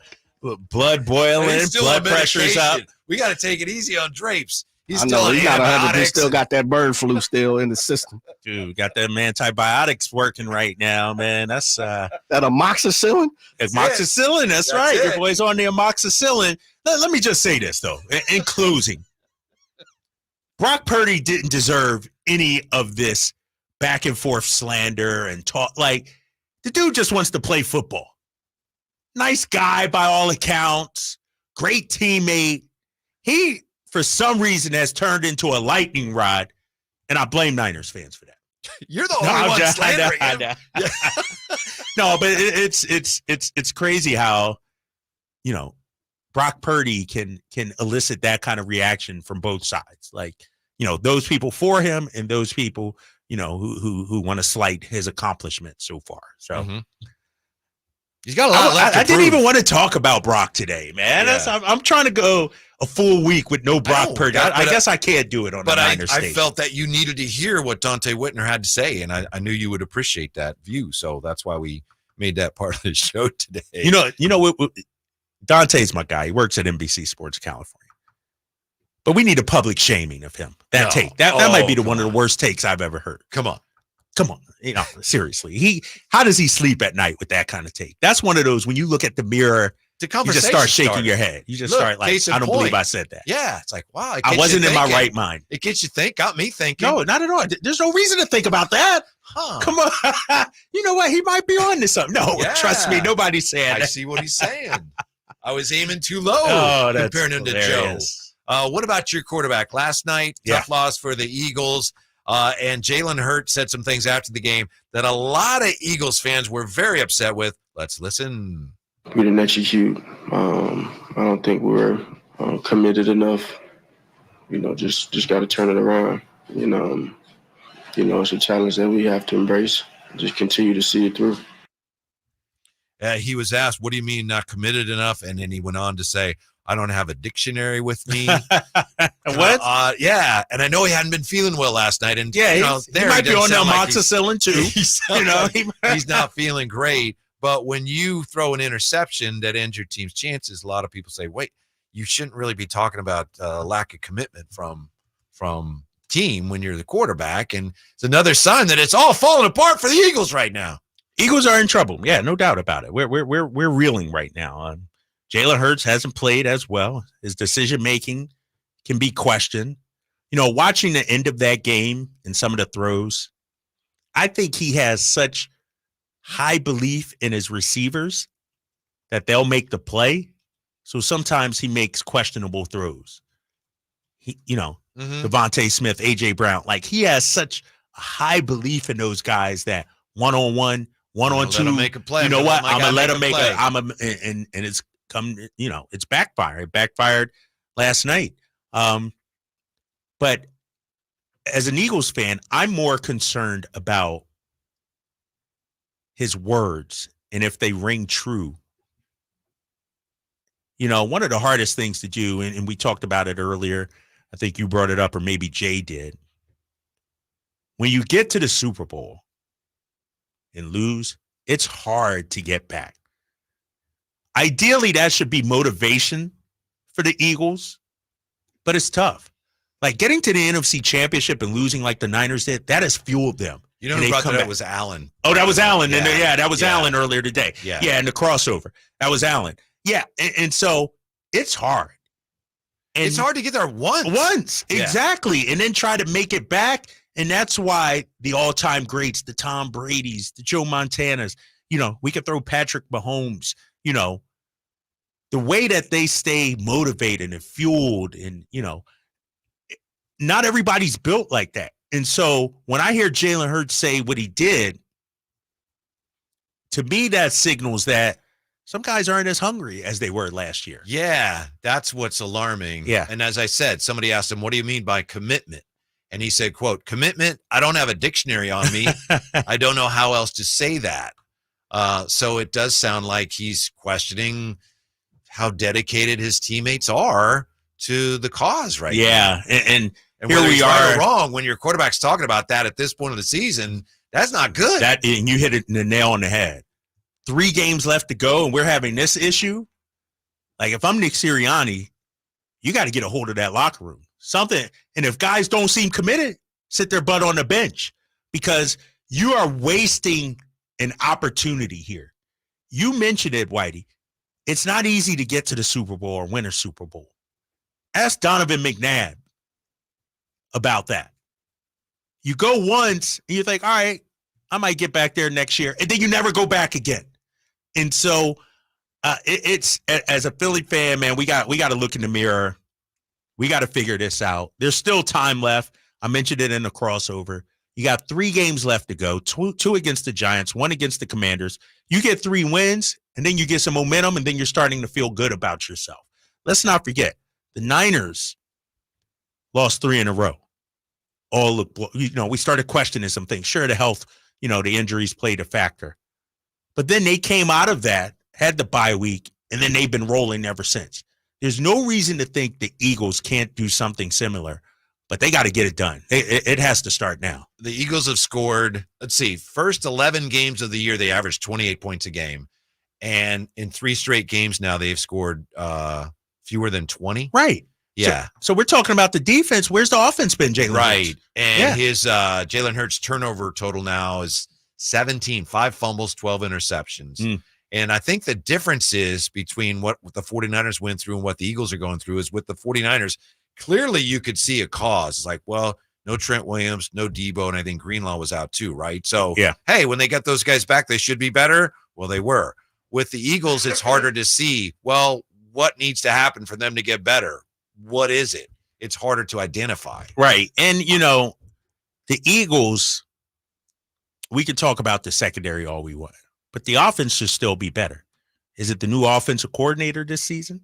Has that been the issue? Like, what's the problem with the offense recently? Like, I thought last night's game against Seattle was going to be a shootout. I thought, because Seattle, that's routinely what they do. Like, their games are in the 30s usually here as of late. And so to lose a 20-17 game, giving up 20 points, that Eagles offense should be able to win that. The defense did its job. Sure, the last possession, they messed up. Bradbury, the way he played that was wrong. But for the most part, the defense was not the issue last night. It's Jalen Hurts in that offense. And so who's he talking about? Is he talking about the offensive line? Is he talking about the wide receivers, the ground game, whatever? But I guess the problem that people in Philly are having, and I understand it, when you have 17 turnovers, you need to look in the mirror. Too. Right. Right. You It didn't needs say, to like, start with including you. me, but it wasn't like, I need to play better. Yeah. Yeah. Right. You got to take some ownership of that. Mm-hmm. You got to first look in the mirror. And Jalen Hurts has been a phenomenal leader so far in his career. But in this case, he has to take some ownership of this. And he may be looking for answers, right? Maybe he's not sure. Listen to this. And some of this is because, of course, you don't play football year round. But he's lost as many games as Jalen Hurts in the last 16 days as he did in the previous 733 days. Wow. Yeah, because that's 3 straight games. They were 10-1, and then you lose 3 in a row. Wow. He's not used to losing like that. He's not. And, somebody, whether it was YouTube or the text, I forget, the Eagles have been winning a lot of close games this season. And it seems like that loss against the Niners, like they were like a dam. They were just holding on. Then the loss against the Niners just broke the dam. And now they're reeling right now. Still time to get it together. But easiest schedule. Easiest schedule. Finally, some easy games. And so, I hear you. But Jalen Hurts needs to look in the mirror. Yeah. I saw them kind of teetering, and then they had that win over the Chiefs where it looked like they were going to lose. Yeah. And then they did the same thing to Buffalo. And to me, when you do it 2 games in a row against a good team, that's not luck. I thought, okay, I mean, you got to give them credit. You know? But then, the first quarter against the 49ers, they were shutting the 49ers down. Yes. They came out the right way. Yes. They looked great. Uh-huh. Even against Seattle, they started off great. Jumped out, what was it, a 10-0 lead, I think it was. And then, for some reason, the offense just, stalled after that. They got to, maybe it's some play calling. Something needs to change in Philly. Coming up next, his team may not be in the playoffs if they started today, but his MVP odds are skyrocketing. Also, we got Doug Christie coming up top of the hour with us here. Drive Guy, Sacktown Sports. Trying to find out where to catch your favorite team's games? Are you a fan of the Kings, Niners, and the NFL? Well, Sacktown Sports has you covered. San Francisco! It's all on his shoulders. Cox rocks. He fires for the win. He's got the triple. Catch all your Kings, Niners, and NFL games all year long on Sacktown Sports and SacktownSports.com. Sacramento weather is brought to you by the Arnold Law Firm. I'm Mark Finan in the KCRA3 Weather Center. Skies will stay cloudy tonight. We'll see on again, off again showers, and we'll also see a little rain tomorrow under mostly cloudy skies. Temperatures will be mild in the mid-60s.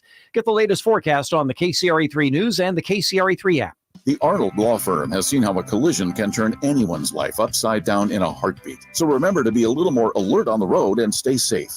The Arnold Law Firm, providing real justice for you since 1975. Call 916-777-7777. If you or someone you know is having thoughts of suicide or experiencing a mental health or substance use crisis, 988 provides 24/7 compassionate support and connection to trained counselors. When you call, text, or chat 988, you'll be quickly connected to trained counselors who will listen to your concerns, provide support, and connect you to additional resources if needed. There is hope. The Lifeline works. You are not alone. For 24/7 support, just call, text, or chat 988. Subcontractors, grow your business with more leads and leverage your marketing costs to receive over 10 times the value in advertising. Subcontractors United is offering 40 home services contractors to join our advertising co-op. For under $2,100 a month, you'll share in over $83,000 a month in advertising. That's $1 million a year in advertising for under $2,100 a month. There's only 3 subcontractors per category, not 3,000, so lead potential is unlimited.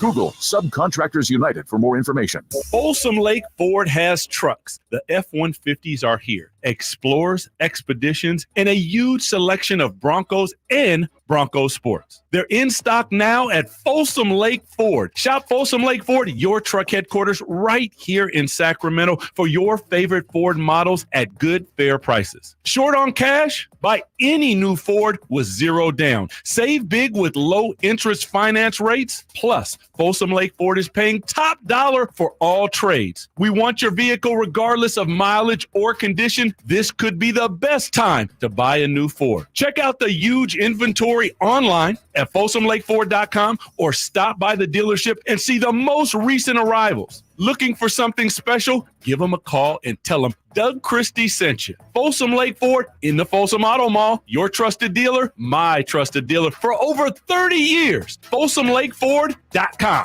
with approved credit. Who has the largest selection of golf merchandise in Northern California? The Hagen Oaks Golf Super Shop. It's the go-to store for golf bags, apparel, equipment, lessons, club fittings, novelty items, and more. With their low price guarantee, complimentary gift boxes, and gift cards for your golfer, it's the Hagen Oaks Golf Super Shop. Add convenient online shopping and effortless after-Christmas return policy, and you'll see why the Hagen Oaks Golf Super Shop is the #1 choice for golfers everywhere. Fulton Avenue at the Cap City Freeway or online at HagenOaks.com.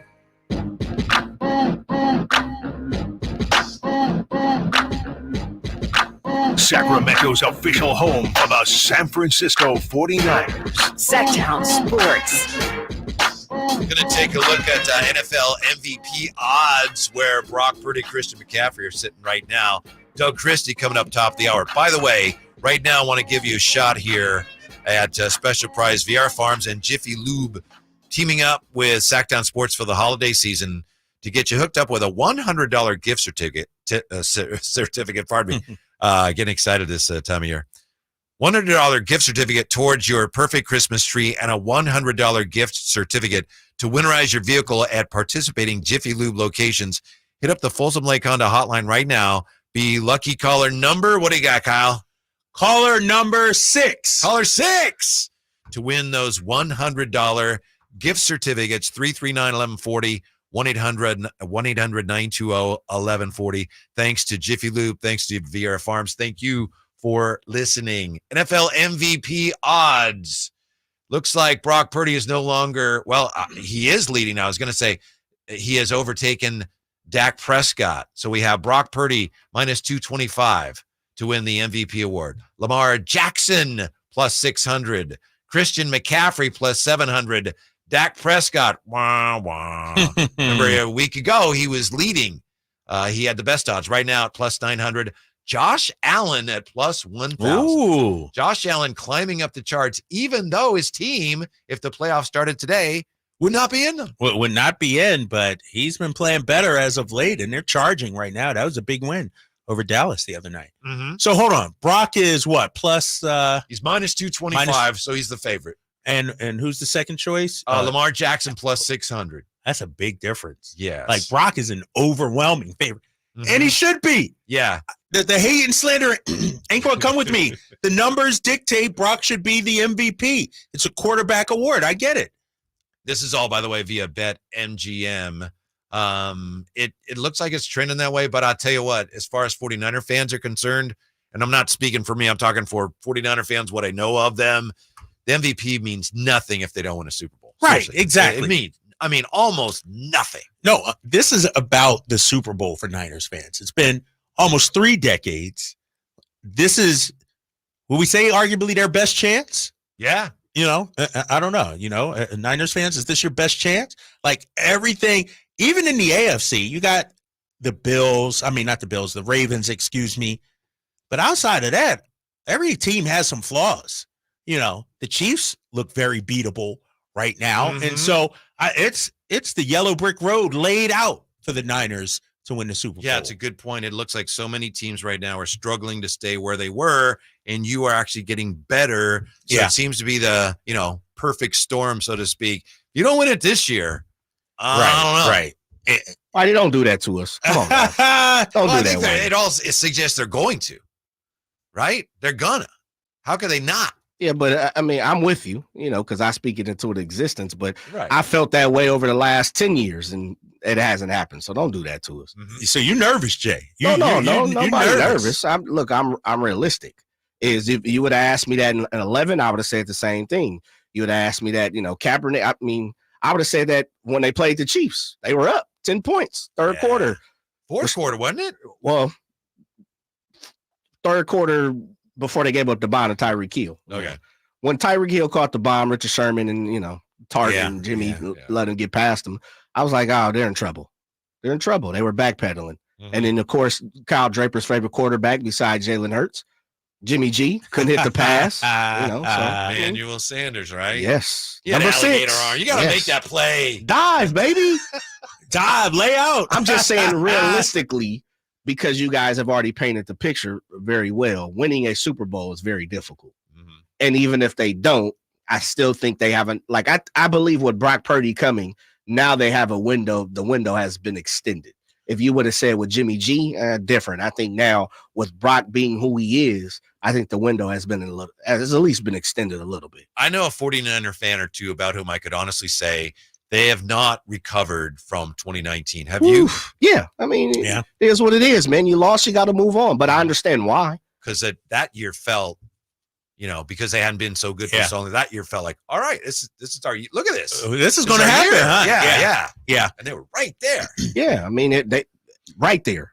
Do you think, Jay and Whitey, Niners fans are sort of tempering their excitement and expectations because of what happened in 19? Like, you don't want to be so high and because if it doesn't happen, that gut punch is going to be devastating. I don't think so. Maybe Jay disagrees. To me, it's a little different when you're a football fan. There's fewer games. It's more like, yes, we're going to win. We're going to do it. Right. Every game, every victory is something to celebrate. Yeah, I agree. I think if you would ask me that a few years ago, I'd probably say, like some of the things that have happened, and I was just reliving this. The 2009 season, to me, and this is why I disagree with this was the best opportunity. The New York Giants won in 2009. That was the Kyle Williams 2 fumble, Alex Smith 1 for 13 on third down, NFC Championship. Oh, that was 2011. 2011. Yeah. That was the year where it's like, that was it for me. I mean, come on. They wouldn't have beat the Patriots. Yeah, so why the Giants do it? The Giants got lucky. They got lucky because Kyle Williams kicked the ball twice and Alex Smith went 1 for 13 on third downs. You're right. They got lucky. Wasn't that the game 0 completions to a wide receiver? Yes. Really? Yeah. They had a great roster, as Jay pointed out, but they didn't have great quarterback and wideouts. Alex Smith single-handedly set this franchise back literally 10 years. Ouch. Seriously. But then who came to the rescue? The quarterback of the future, a guy the likes of which we had never freaking seen in Colin Kaepernick. Yes. Yes, and that's it true. Looked like, here we go. The 5-yard line, and we're not even going to try and run, bootleg, take Cap's legs in. They actually throw the run pass? it in, but they had called timeout. Yes. Yeah, they actually did run a play, and it would have been a touchdown, but they had throw a pass to Crabtree. Come on, y'all, you're not over that, huh? I'm just reliving it right now, there, man. It's still fresh. Was it the NFC Championship game against the Rams a couple years ago? Weren't they? Oh, they were right there in the fourth quarter. Come on now, Tart. Yeah. So this is a fan base that's been through a lot. for a franchise that's won as much as they have, it's surprising how difficult it's been on fans the last decade or so. They had about 8 Super Bowls by now, Whitey. To Jay's point, Roger Craig, 89, 90, the fumble on the goal. Just hold the ball, big dog. I was there that day, and I was on the sideline because where the press box was. You come down to the sideline, and then you go across the field to go in the locker room. So I was on the sideline when that happened. That play, you know how Candlestick used to be. When it was full, that place would rocking. Yeah, it was so quiet after that fumble. And the Jets marched downfield and kicked the field goal, and it was just so quiet because people realized, wow, they lost. They lost. Yeah. It seemed a foregone conclusion. That was another Super Bowl. A lot of heartbreak. A lot of heartbreak over That was the the Whitney Houston Super Bowl. Yeah. There you go. Yeah. So when it's all said and done, Drapes, the fact of the matter is, for me as a 49er fan, to answer your question, is I believe they have the best opportunity right now to win the Super Bowl. Okay. I'm not exactly sure of the last 10, 15 years. I would go and probably say the 11 team, the 19 team, even the Rams year, Tart dropping the ball on a punt and wanting $50 million, and all of a sudden you're not in the league type cat. But I just think that it's wasn't a so punt, difficult. That was an interception. I know, but it's a punt. Yeah, I mean, all they had to do was fair catch it. Right in his chest. I know. You're right. I'm it's sorry. like, come on, man. Yeah. So my thing with that is it's so difficult to win a Super Bowl. You have to be skillful. You have to be lucky. There's so many different aspects that go into winning the Super Bowl, as we seen last year. I honestly thought the 49ers were going to beat the Eagles. Once Purdy went down, it was over with. There's nothing to talk about. And I think for 49er fans, it's kind of like you stripped their opportunity. Mm-hmm. And I think that's why you've seen the 49ers so they were hurt so much, is because if they would have been beat, then it'd have been a different situation. They felt like they didn't even get an opportunity. Like they weren't even brought to the table properly to see if they had a chance. And I think that's why, this year's it plays a little different. They were cheated, not by the Eagles or the NFL, but cheated by the football guys. Football guys. Yeah. Right. Yeah. So this year, no excuses as of right now. Things could change. Sure. But no excuses not to get it done. I will say, Agreed. I don't think Niner fans have made a lot of excuses in the past. 2019, there was holding that wasn't called. But I think for the most part, they've just kind of, taken their lumps. Baltimore beat the Niners. There's no crying about that. Right. Yeah, there's no crying about that. Uh-huh. Okay. And Seattle beat them in the. Yeah, I mean, I'm just saying, be prepared, big fella. Everybody said, Niners fans are so arrogant, feel so great about their team, want to give Drapes all the smoke. I'll take it now, but there's still football to be played. And so don't set yourself up from a monumental fall from grace. You're like Chris Watkins said in the crossover.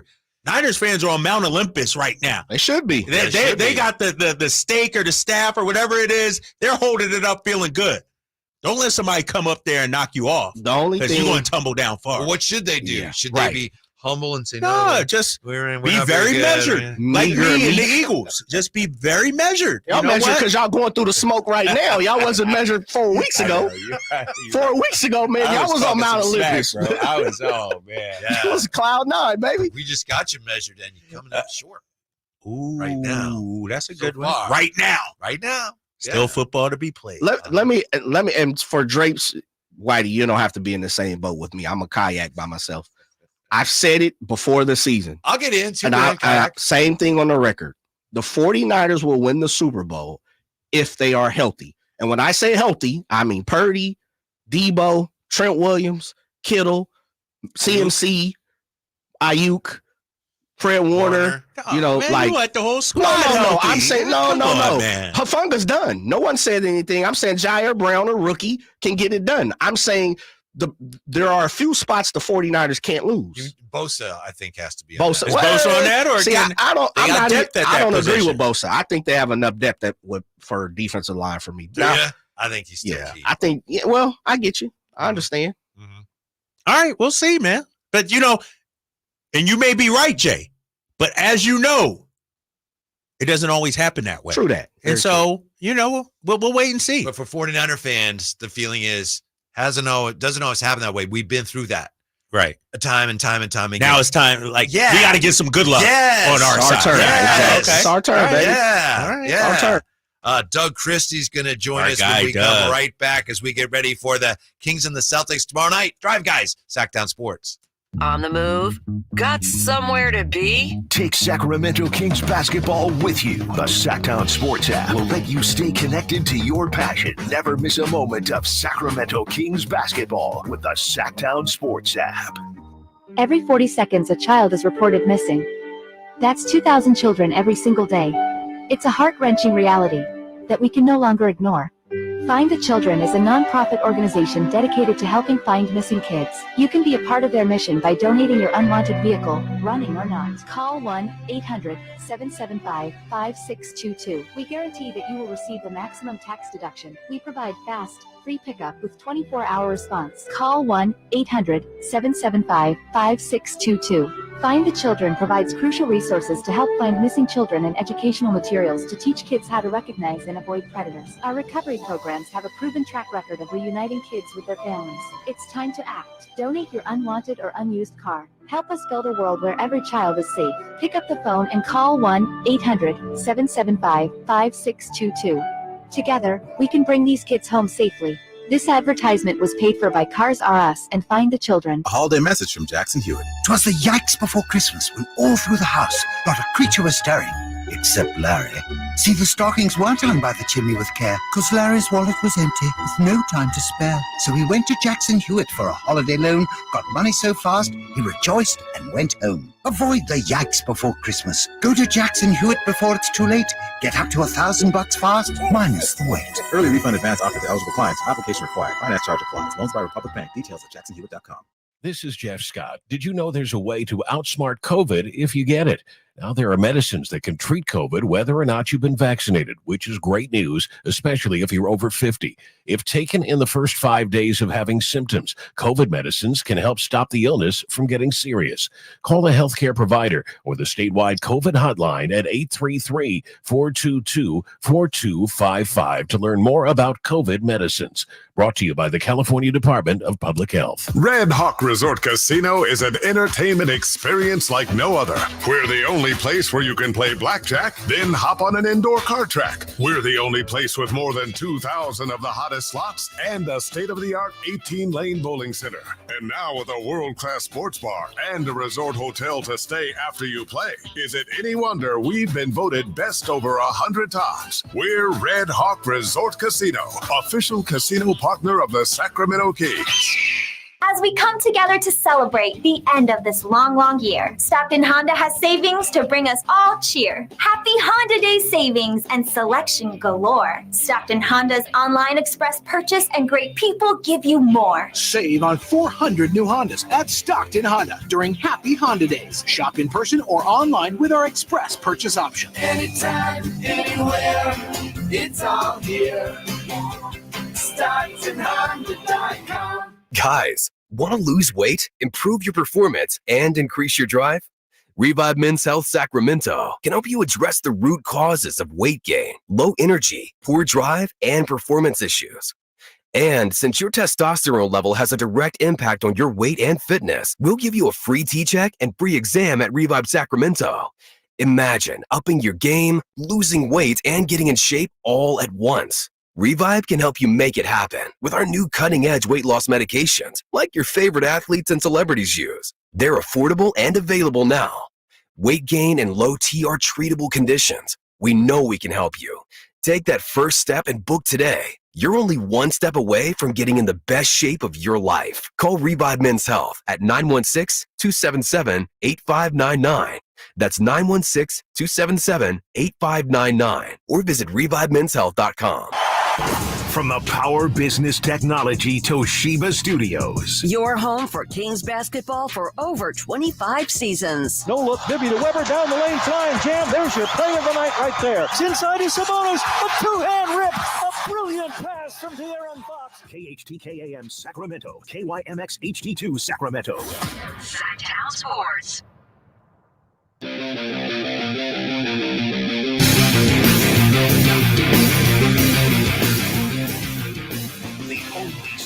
Sacramento, giving you local sports coverage from 6 a.m. to 6 p.m. Monday through Friday. Sacktown Sports. Would you like to hear real quick the dumbest joke ever? Doug Chris is going to be with us in just a second. Okay. Somebody on the chat says it's raining cats and dogs.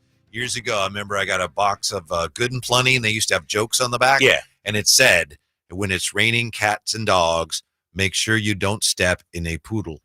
And I was like 8 years old, and at the time I thought, that is the greatest thing I've ever heard. You loved it, right? Oh, my gosh. At the really, time. buddy? At the time. I was 8 years old, whatever. You're it like, was, man, this is genius. Whoever came up with that. Comedy gold right there. Nice enough to join us right now with the Kings on a roll.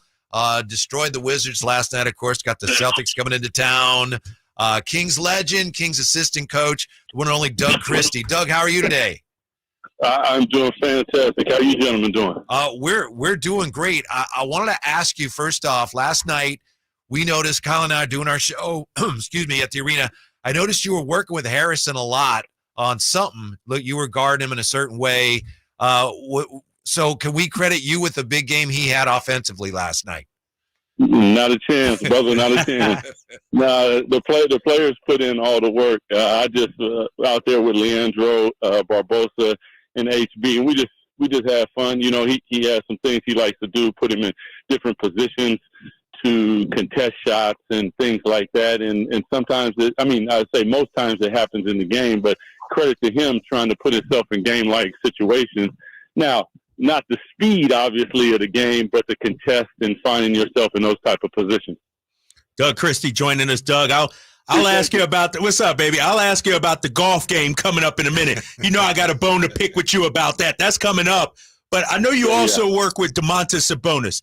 Tell me about the off-season work, and he looks even, what he did last night, it was a man among boys. That was bully ball last night. What about the work you guys have been doing with Domas?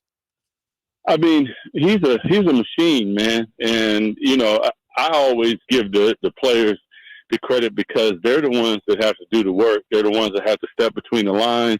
And credit to him that after the playoffs last season, you know, his only mental focus was to attack the things that he felt were exposed and he wanted to improve and get better at.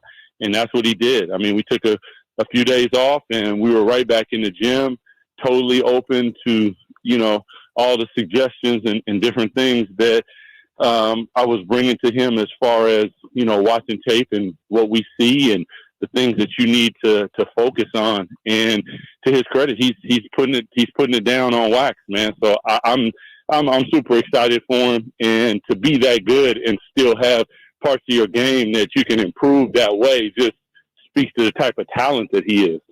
You know, Doug, he played so well last year, we forgot sometimes that he was playing with a broken thumb.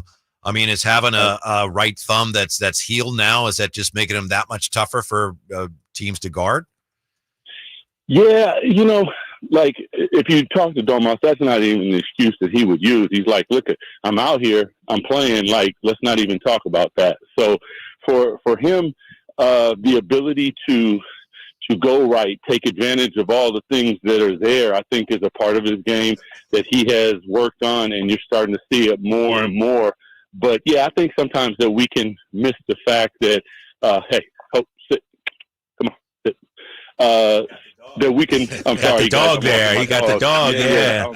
I'm walking my dog, and the Amazon guy was about to say hi. You know what I mean? No, but we can lose track of the fact that the sacrifices that these guys make and playing injured and those type of things are big time, man. Doug Christie joining us, assistant coach of your Sacramento Kings. Doug, I know you as a player enjoyed the competition of it all, the competing part of it. We got three teams about to come in the building now with some big names, some boys that have accomplished something. How exciting are you for this next stretch and maybe to learn something about our team here over these next few days? You know, Kyle, it's an interesting comment and question. I would even go to say that last night might have been more difficult than dealing with these next three opponents, because I agree with you. These three opponents are big, but how many times do we see really good teams? Do we see championship teams? I played against the Chicago Bulls that won 70 games, and one of those, or 69 games, one of those games was against our lowly Raptors at that time, and you can lose focus. You can not be totally locked in and mentally prepared. I would argue that against those other teams, it's a lot easier to get up and focus because, if you don't, it's absolutely no question at all that you are going to get smacked. And last night was, I thought, a huge step forward for us because if you guys remember last season, they came in and we were down at 30 by one point. I'll never forget the pink uniforms. They're on my mind. But those are the games, like, I agree with you. Like, we're going to learn something about our team. I think we learned something about our team last night. Like, they're locking in at a higher level. And now, yes, you're right, Kyle. These are some big boys coming in. Championship aspirations.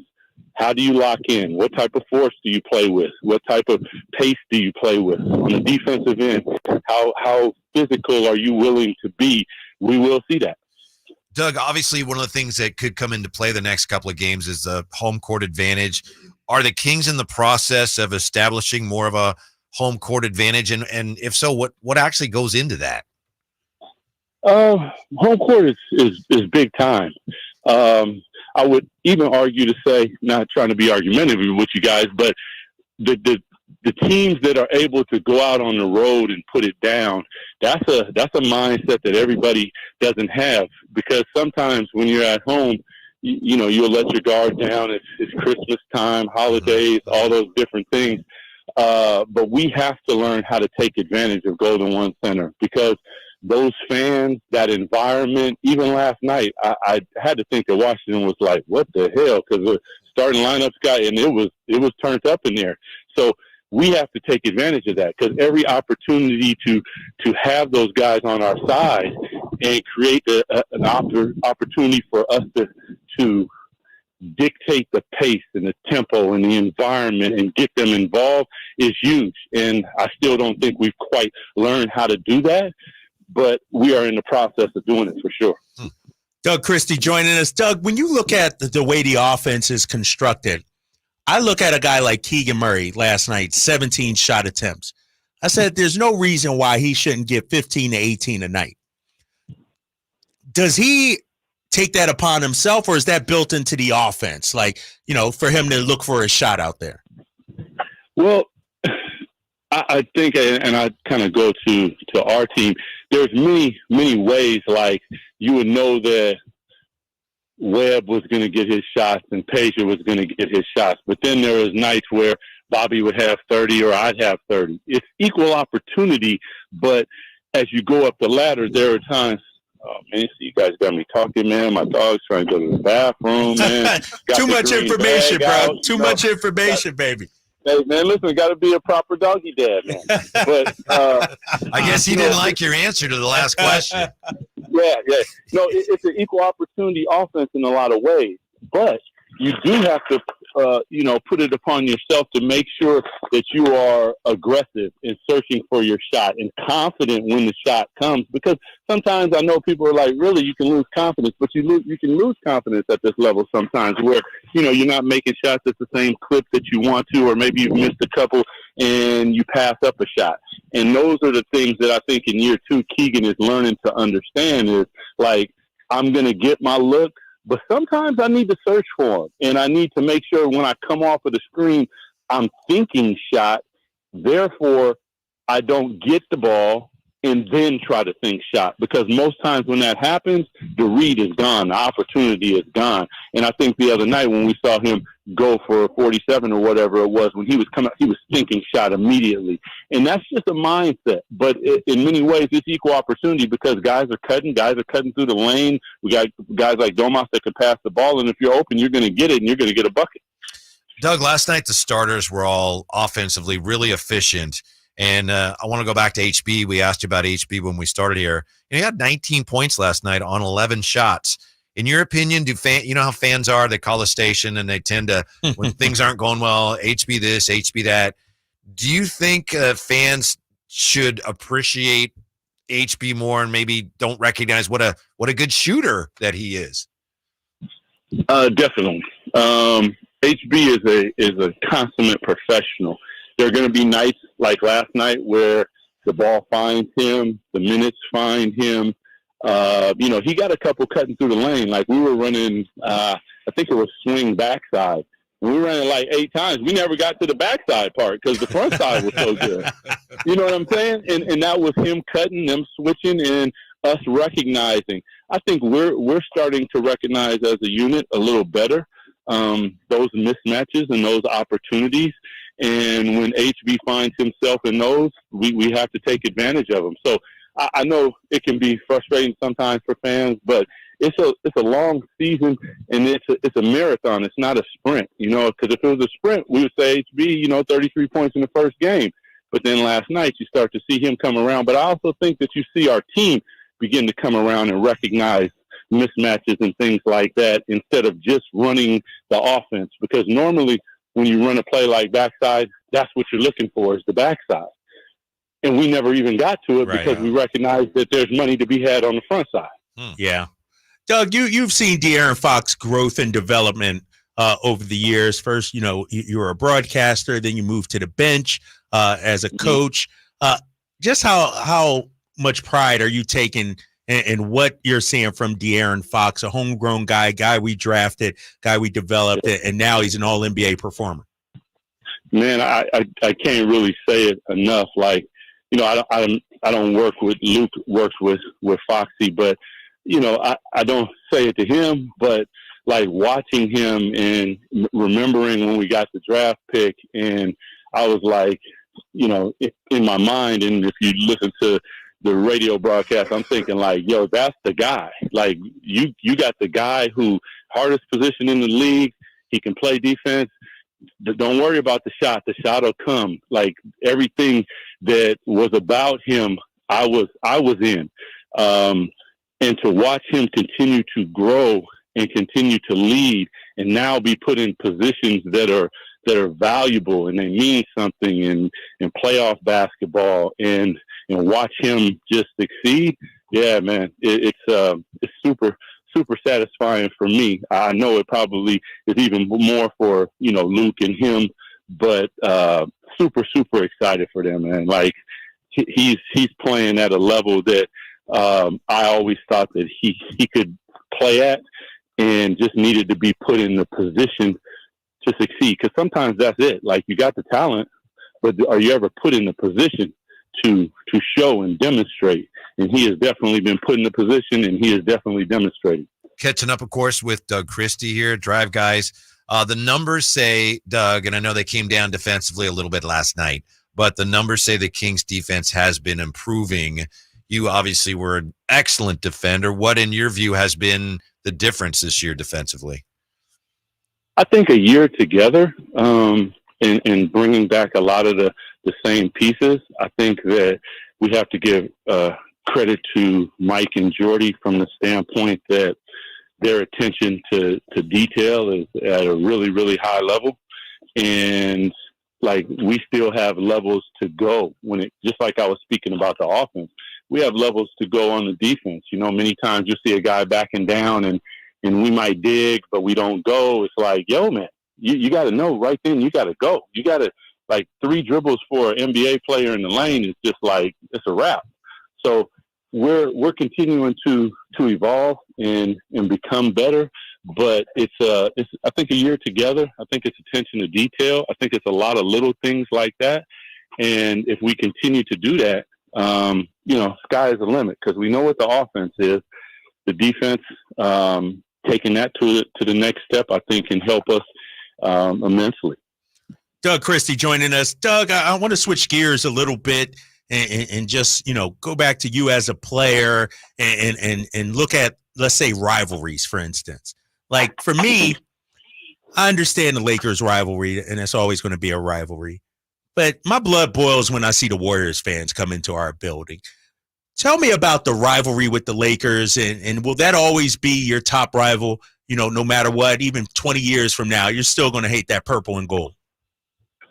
Yeah, in many ways. As a player, I think now as a coach, that changes. Every time I see the Lakers go, I still get my own feelings. But as a player now, when I played, I didn't see no Warriors fans around. Obviously now it's Chick and they are They are out there, and you got to give them their respect because that is a hell of a team.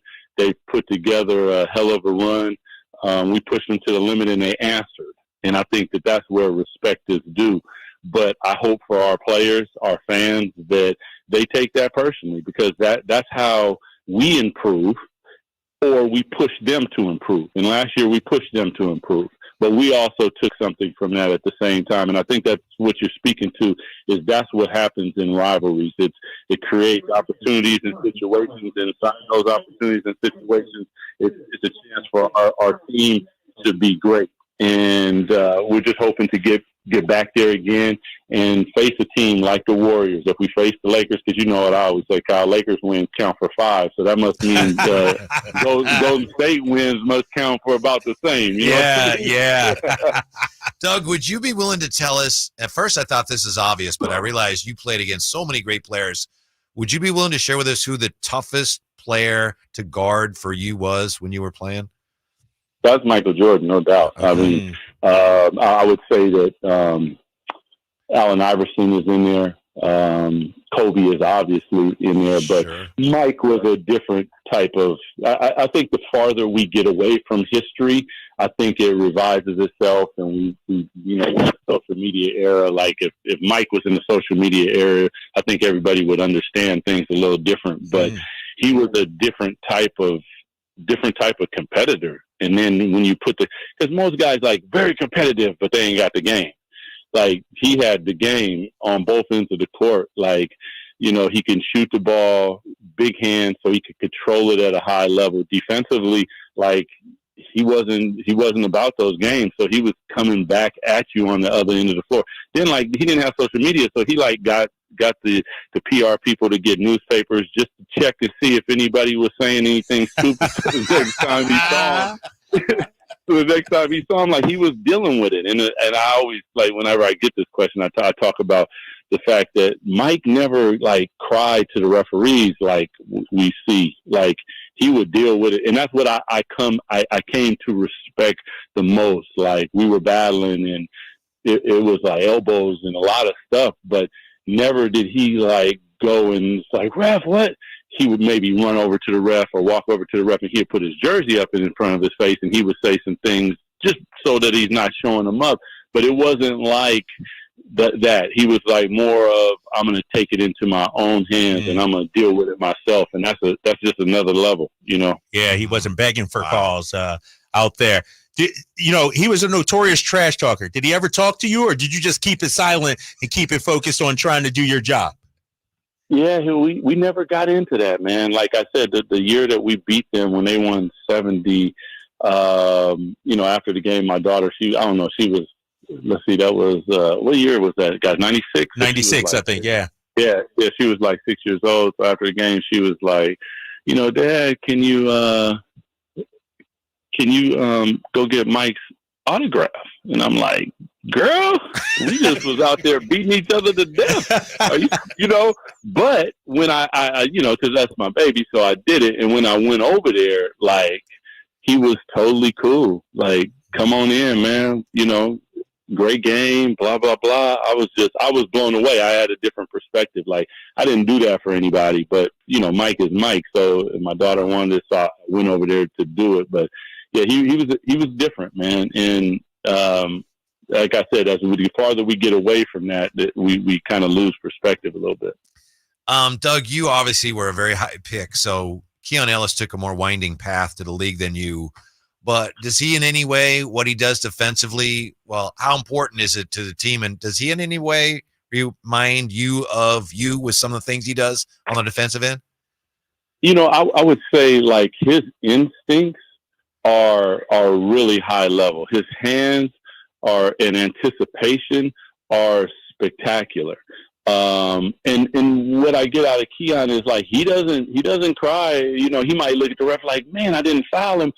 But that's a little different. But his approach to the game, his calmness in the face of adversity and things like that is really very, very impressive. And it's really nice to watch a player like him continue to grow because, again, a player that we drafted, a player that went to the G League, a player that's worked on his game constantly, and now all of a sudden the opportunity presents itself, and he's prepared for that opportunity and taking full advantage of that opportunity. Like, that is big, man. But and you can imagine, like, there's playing in the G League, you guys, and improving, but there's playing in the NBA against starters and all those things, and you improve exponentially with the talent when it goes up. And watching him do those things is big time because his anticipation, hands, all that is NBA level. Doug Christie joined us. Doug, you've obviously, as a player, had a number of coaches, worked under a number of coaches as an assistant as well. What would you say is something that Mike Brown does that, you know, you can see impacts the team in a positive way? What are some of the things you're taking from Mike? You know, his accountability and attention to detail. Like, his attention to detail is really high level. I mean, like, I had a eye as a player, which is a total different eye. Like, no one can get that eye because you got to be between the lines. Then there's an eye as a broadcaster, which, you know, kind of everyone has that because you're watching the game, right? And then there's the eye as a coach. And my eye as a coach continues to develop, but I think it's developed the most under Mike because it's like, what are you looking at? What are you watching? Those type of things. And when he stops, or his focus and his notes and those type of things have been, you know, next level. It helps me to improve. Like, I know it from a player standpoint on a really high level. And, you know, with the exception of Leandro, nobody else played that we have on our staff. So that's one way. Then obviously, you know, being a broadcaster, but in the coaching realm and watching it with, you know, really, really smart players. Like, the players are next level when it comes to smartness. They get it, they see it because they're out there, and watching him deal with them and stop the film or blow the whistle. And what he was looking at was totally different than what everybody else was looking at. Like, that for me has been like a big one. I've just been like super, super impressed and super appreciative that I was kept on to be able to learn from a guy like Mike. Who are some of the coaches you had as a player that are most influential on Doug Christie, the coach? That's a good one because they were influential on me as a player. I would say, you know, Pat Riley was probably big. He's very you know, attention to detail, but like, even when I speak in front of the team, I kind of, you know, he's more of a storyteller. So I take a little bit of that with me, whereas other guys would just deliver what's there to deliver. He would, because he knows he played, like, you lose your focus while you're sitting there if you're just blabbering on some numbers. So, and then I think Coachy, Pete Carril is probably for me the biggest one as a player and as a coach, just like relaying to the players in a way that is human, as opposed to you know, I'm dictating to you. There's a point in there where I always try to ask them as opposed to tell them, because they see it, like I say, in a way that nobody, unless you played, nobody else can even understand what you're talking about. They see it that way. We can watch film, we can stop film, we can say these things, but, you know, film is now, it's you know, it's micro, like you can cut it up in really small pieces, but when you're out there, it's not that. It's totally not that. Right. So to listen to the players and ask the players, I think is a big one. And Coachy did that a lot with me. He would talk to me and ask me questions that I think now I try to do that with the players that I deal with. Doug, last one for me, man, and I'm going to switch gears. And you know I'm going to call you out on your golf game. I don't know if people understand. When Doug was a broadcaster, we used to golf like once a week. We used to always be out there. Now he's a big-time coach and everything. What, once a year maybe, Doug? Where's your golf game at, bro? Man, my golf game is some trash, bro. Listen, I've golfed like, I don't know, maybe 3 times in 2 years, man. Like, you're right. I used to go the day that I got the call to coach, I was on my way to hit balls and get new clubs from Tom Morton. I still have the clubs. They barely got any marks on them. But, you know, I want to, like I always say, man, I'm here for a reason, man. And until it happens, maybe, you know, after we win that, I go on a golf vacation and then I'll be able to hit some balls. But until then, yeah, I'm some trash. So I bro. can get you right now. I can get you probably right now. I might be able to get them now. That's still not a thing. That's still not a thing. Doug Christie, thank you so much for your time. We know you're very busy. We appreciate it. Best of luck here in the upcoming stretch. We'll talk to you soon. All love, man. Go King. All right, Doug. Peace out. Yeah. Good stuff, man. Yeah, those are his clubs right there. There's golf clubs in here. Oh, There's a yeah, little practice yeah. green. And Yeah. the story, what I've been told is that those are Doug's, and he used to, during commercial breaks, he would, putt here and Work chip on some here, putting and those are chipping. his clubs. Yeah. I'm going to have to start doing that because Doug, when he was golfing, he's pretty good. He used to kick my butt all the time, and it would be frustrating because I would get lessons. I go see my guy Tom, and I just wasn't getting better. And he just rolls up, a former athlete, cranking it 300 yards. And I'm like, so I might have to work on my short game in the studio here. I might have to do that. He doesn't think you got a shot at him, though. No, because he hits him, Bobby Jackson, those guys hit it a mile.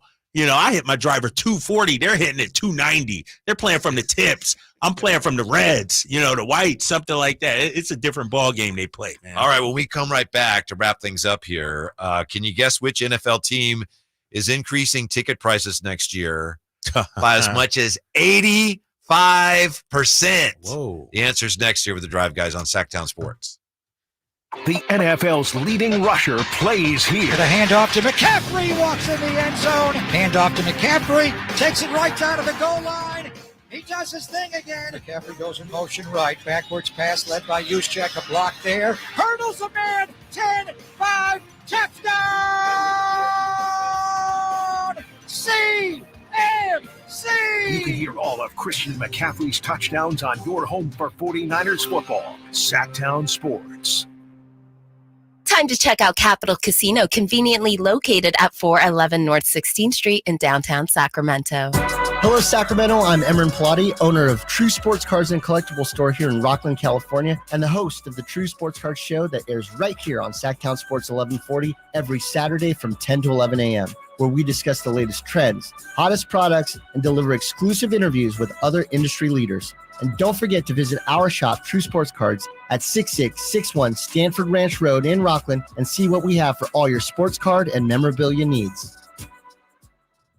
There are many things to love about winter.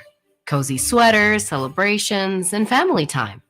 But winter can also bring many stressors, extra expenses, seasonal bugs, and so much family time. If you and your loved ones are feeling stressed or anxious this winter, Cal Hope can help. Check out our free mental health resources at calhope.org today. Keegan Murray plays here. Keegan scores another three-pointer.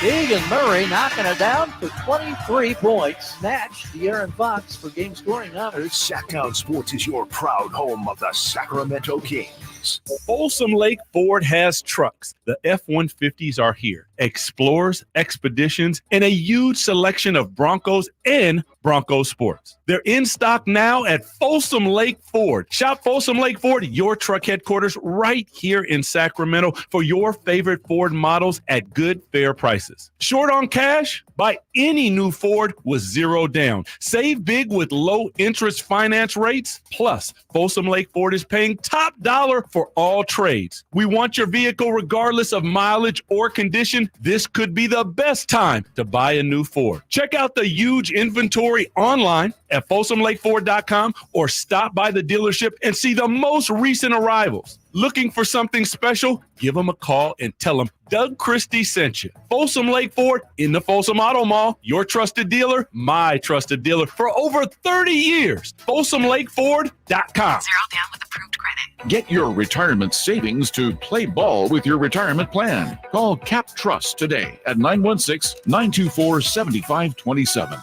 or log on to captrust.com.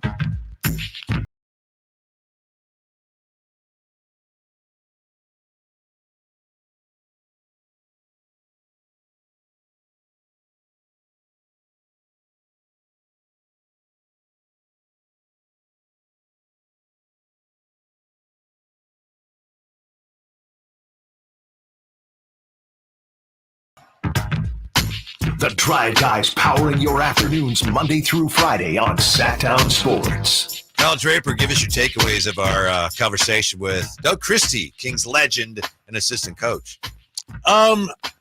His golf game is trash. That was that's the one thing. No, but anytime he talks about Michael Jordan or some of the greats, even those great Sacramento Kings teams he played on, I can listen to that all day. That's that's my wheelhouse. That gets me excited.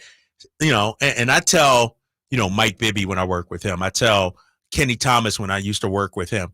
Anytime you can talk about the greats and your interactions with them, that's something nobody else has. I can't have that. Deuce, Morgan, nobody else has that.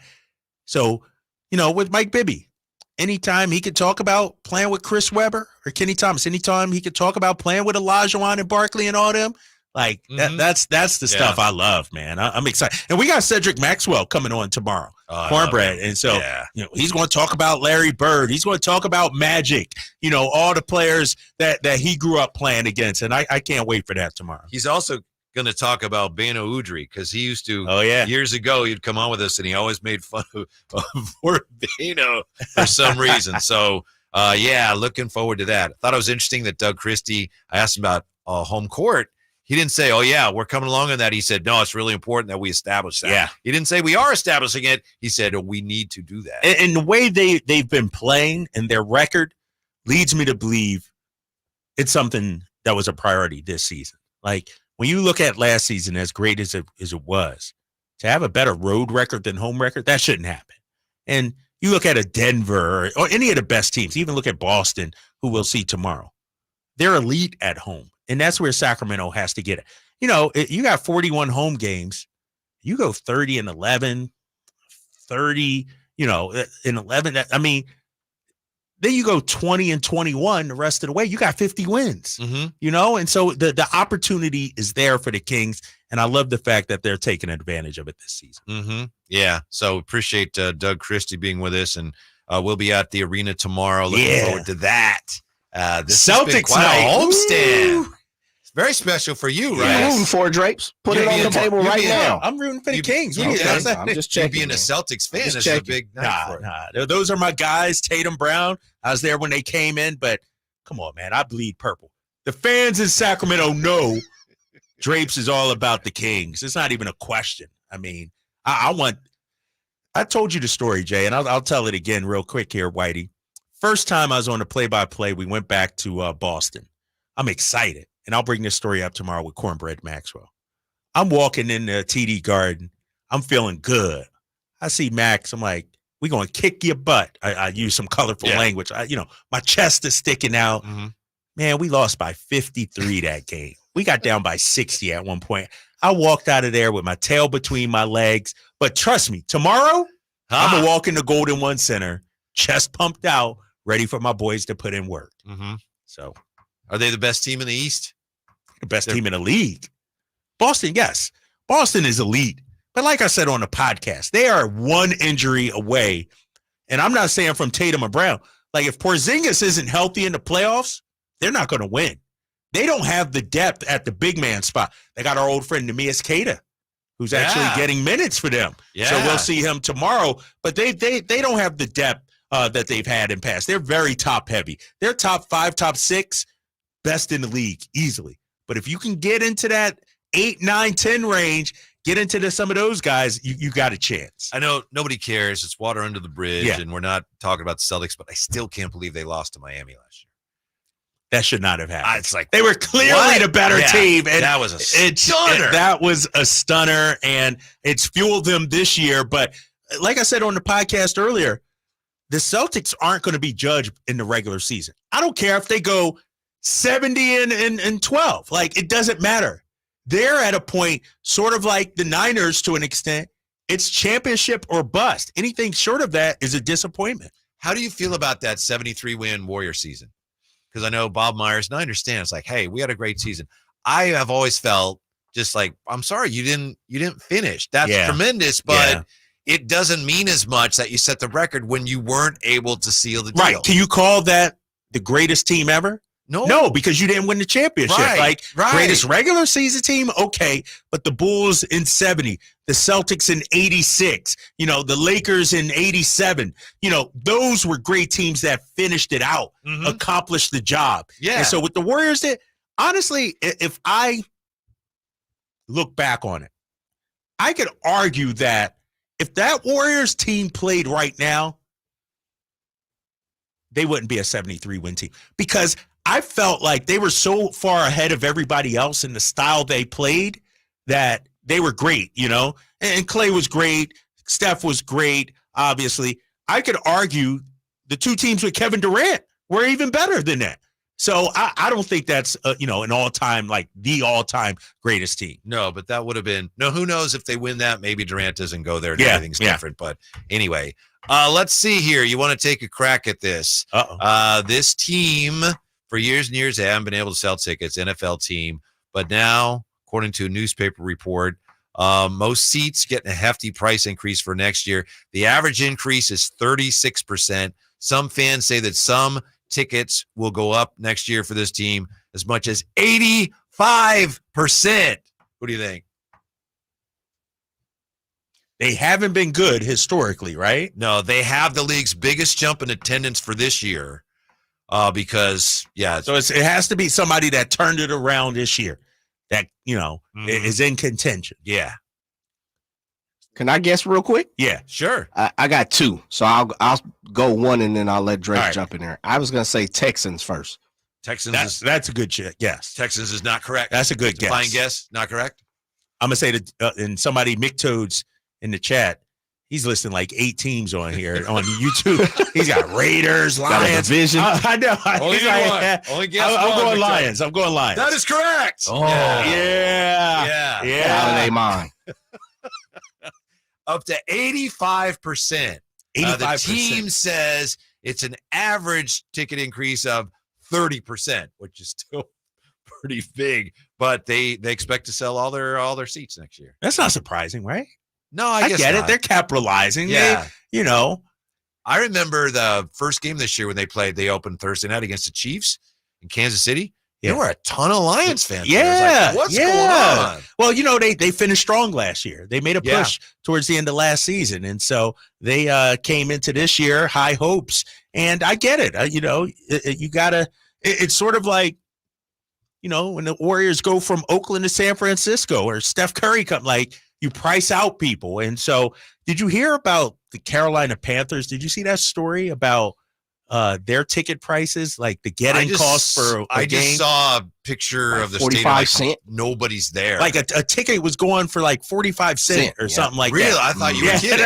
Okay. Seriously. Come on, man. 45 cents. But the fee's gonna push it up to right. $50. Dude, don't get me started on the fees, bro. Can we have a conversation about the fees real quick?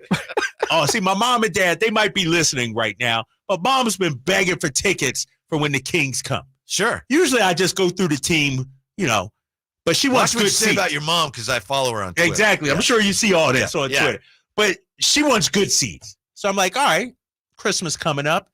Let me take a look. I think I paid $140 in fees. So you almost for paid 2 tickets. A Brock Purdy jersey in fees. Exactly. Yeah. That's there's no way that fees should be that much. Joe Biden, Congress, somebody this is ridiculous. I'm telling you, man. Do you know what any of it was supposed to be? Is it handling or you can just fees, convenience fee. Yeah. And the thing that Service bothers me charge. the most, guys, this is the thing that bothers me the most. All this is electronic. What fees are you incurring? No paper tickets. There's no paper tickets. What supplies do you need? This is all technology. Right. So we're just gonna press a button. Right, Yeah. exactly. It is the biggest scam going on in America right now.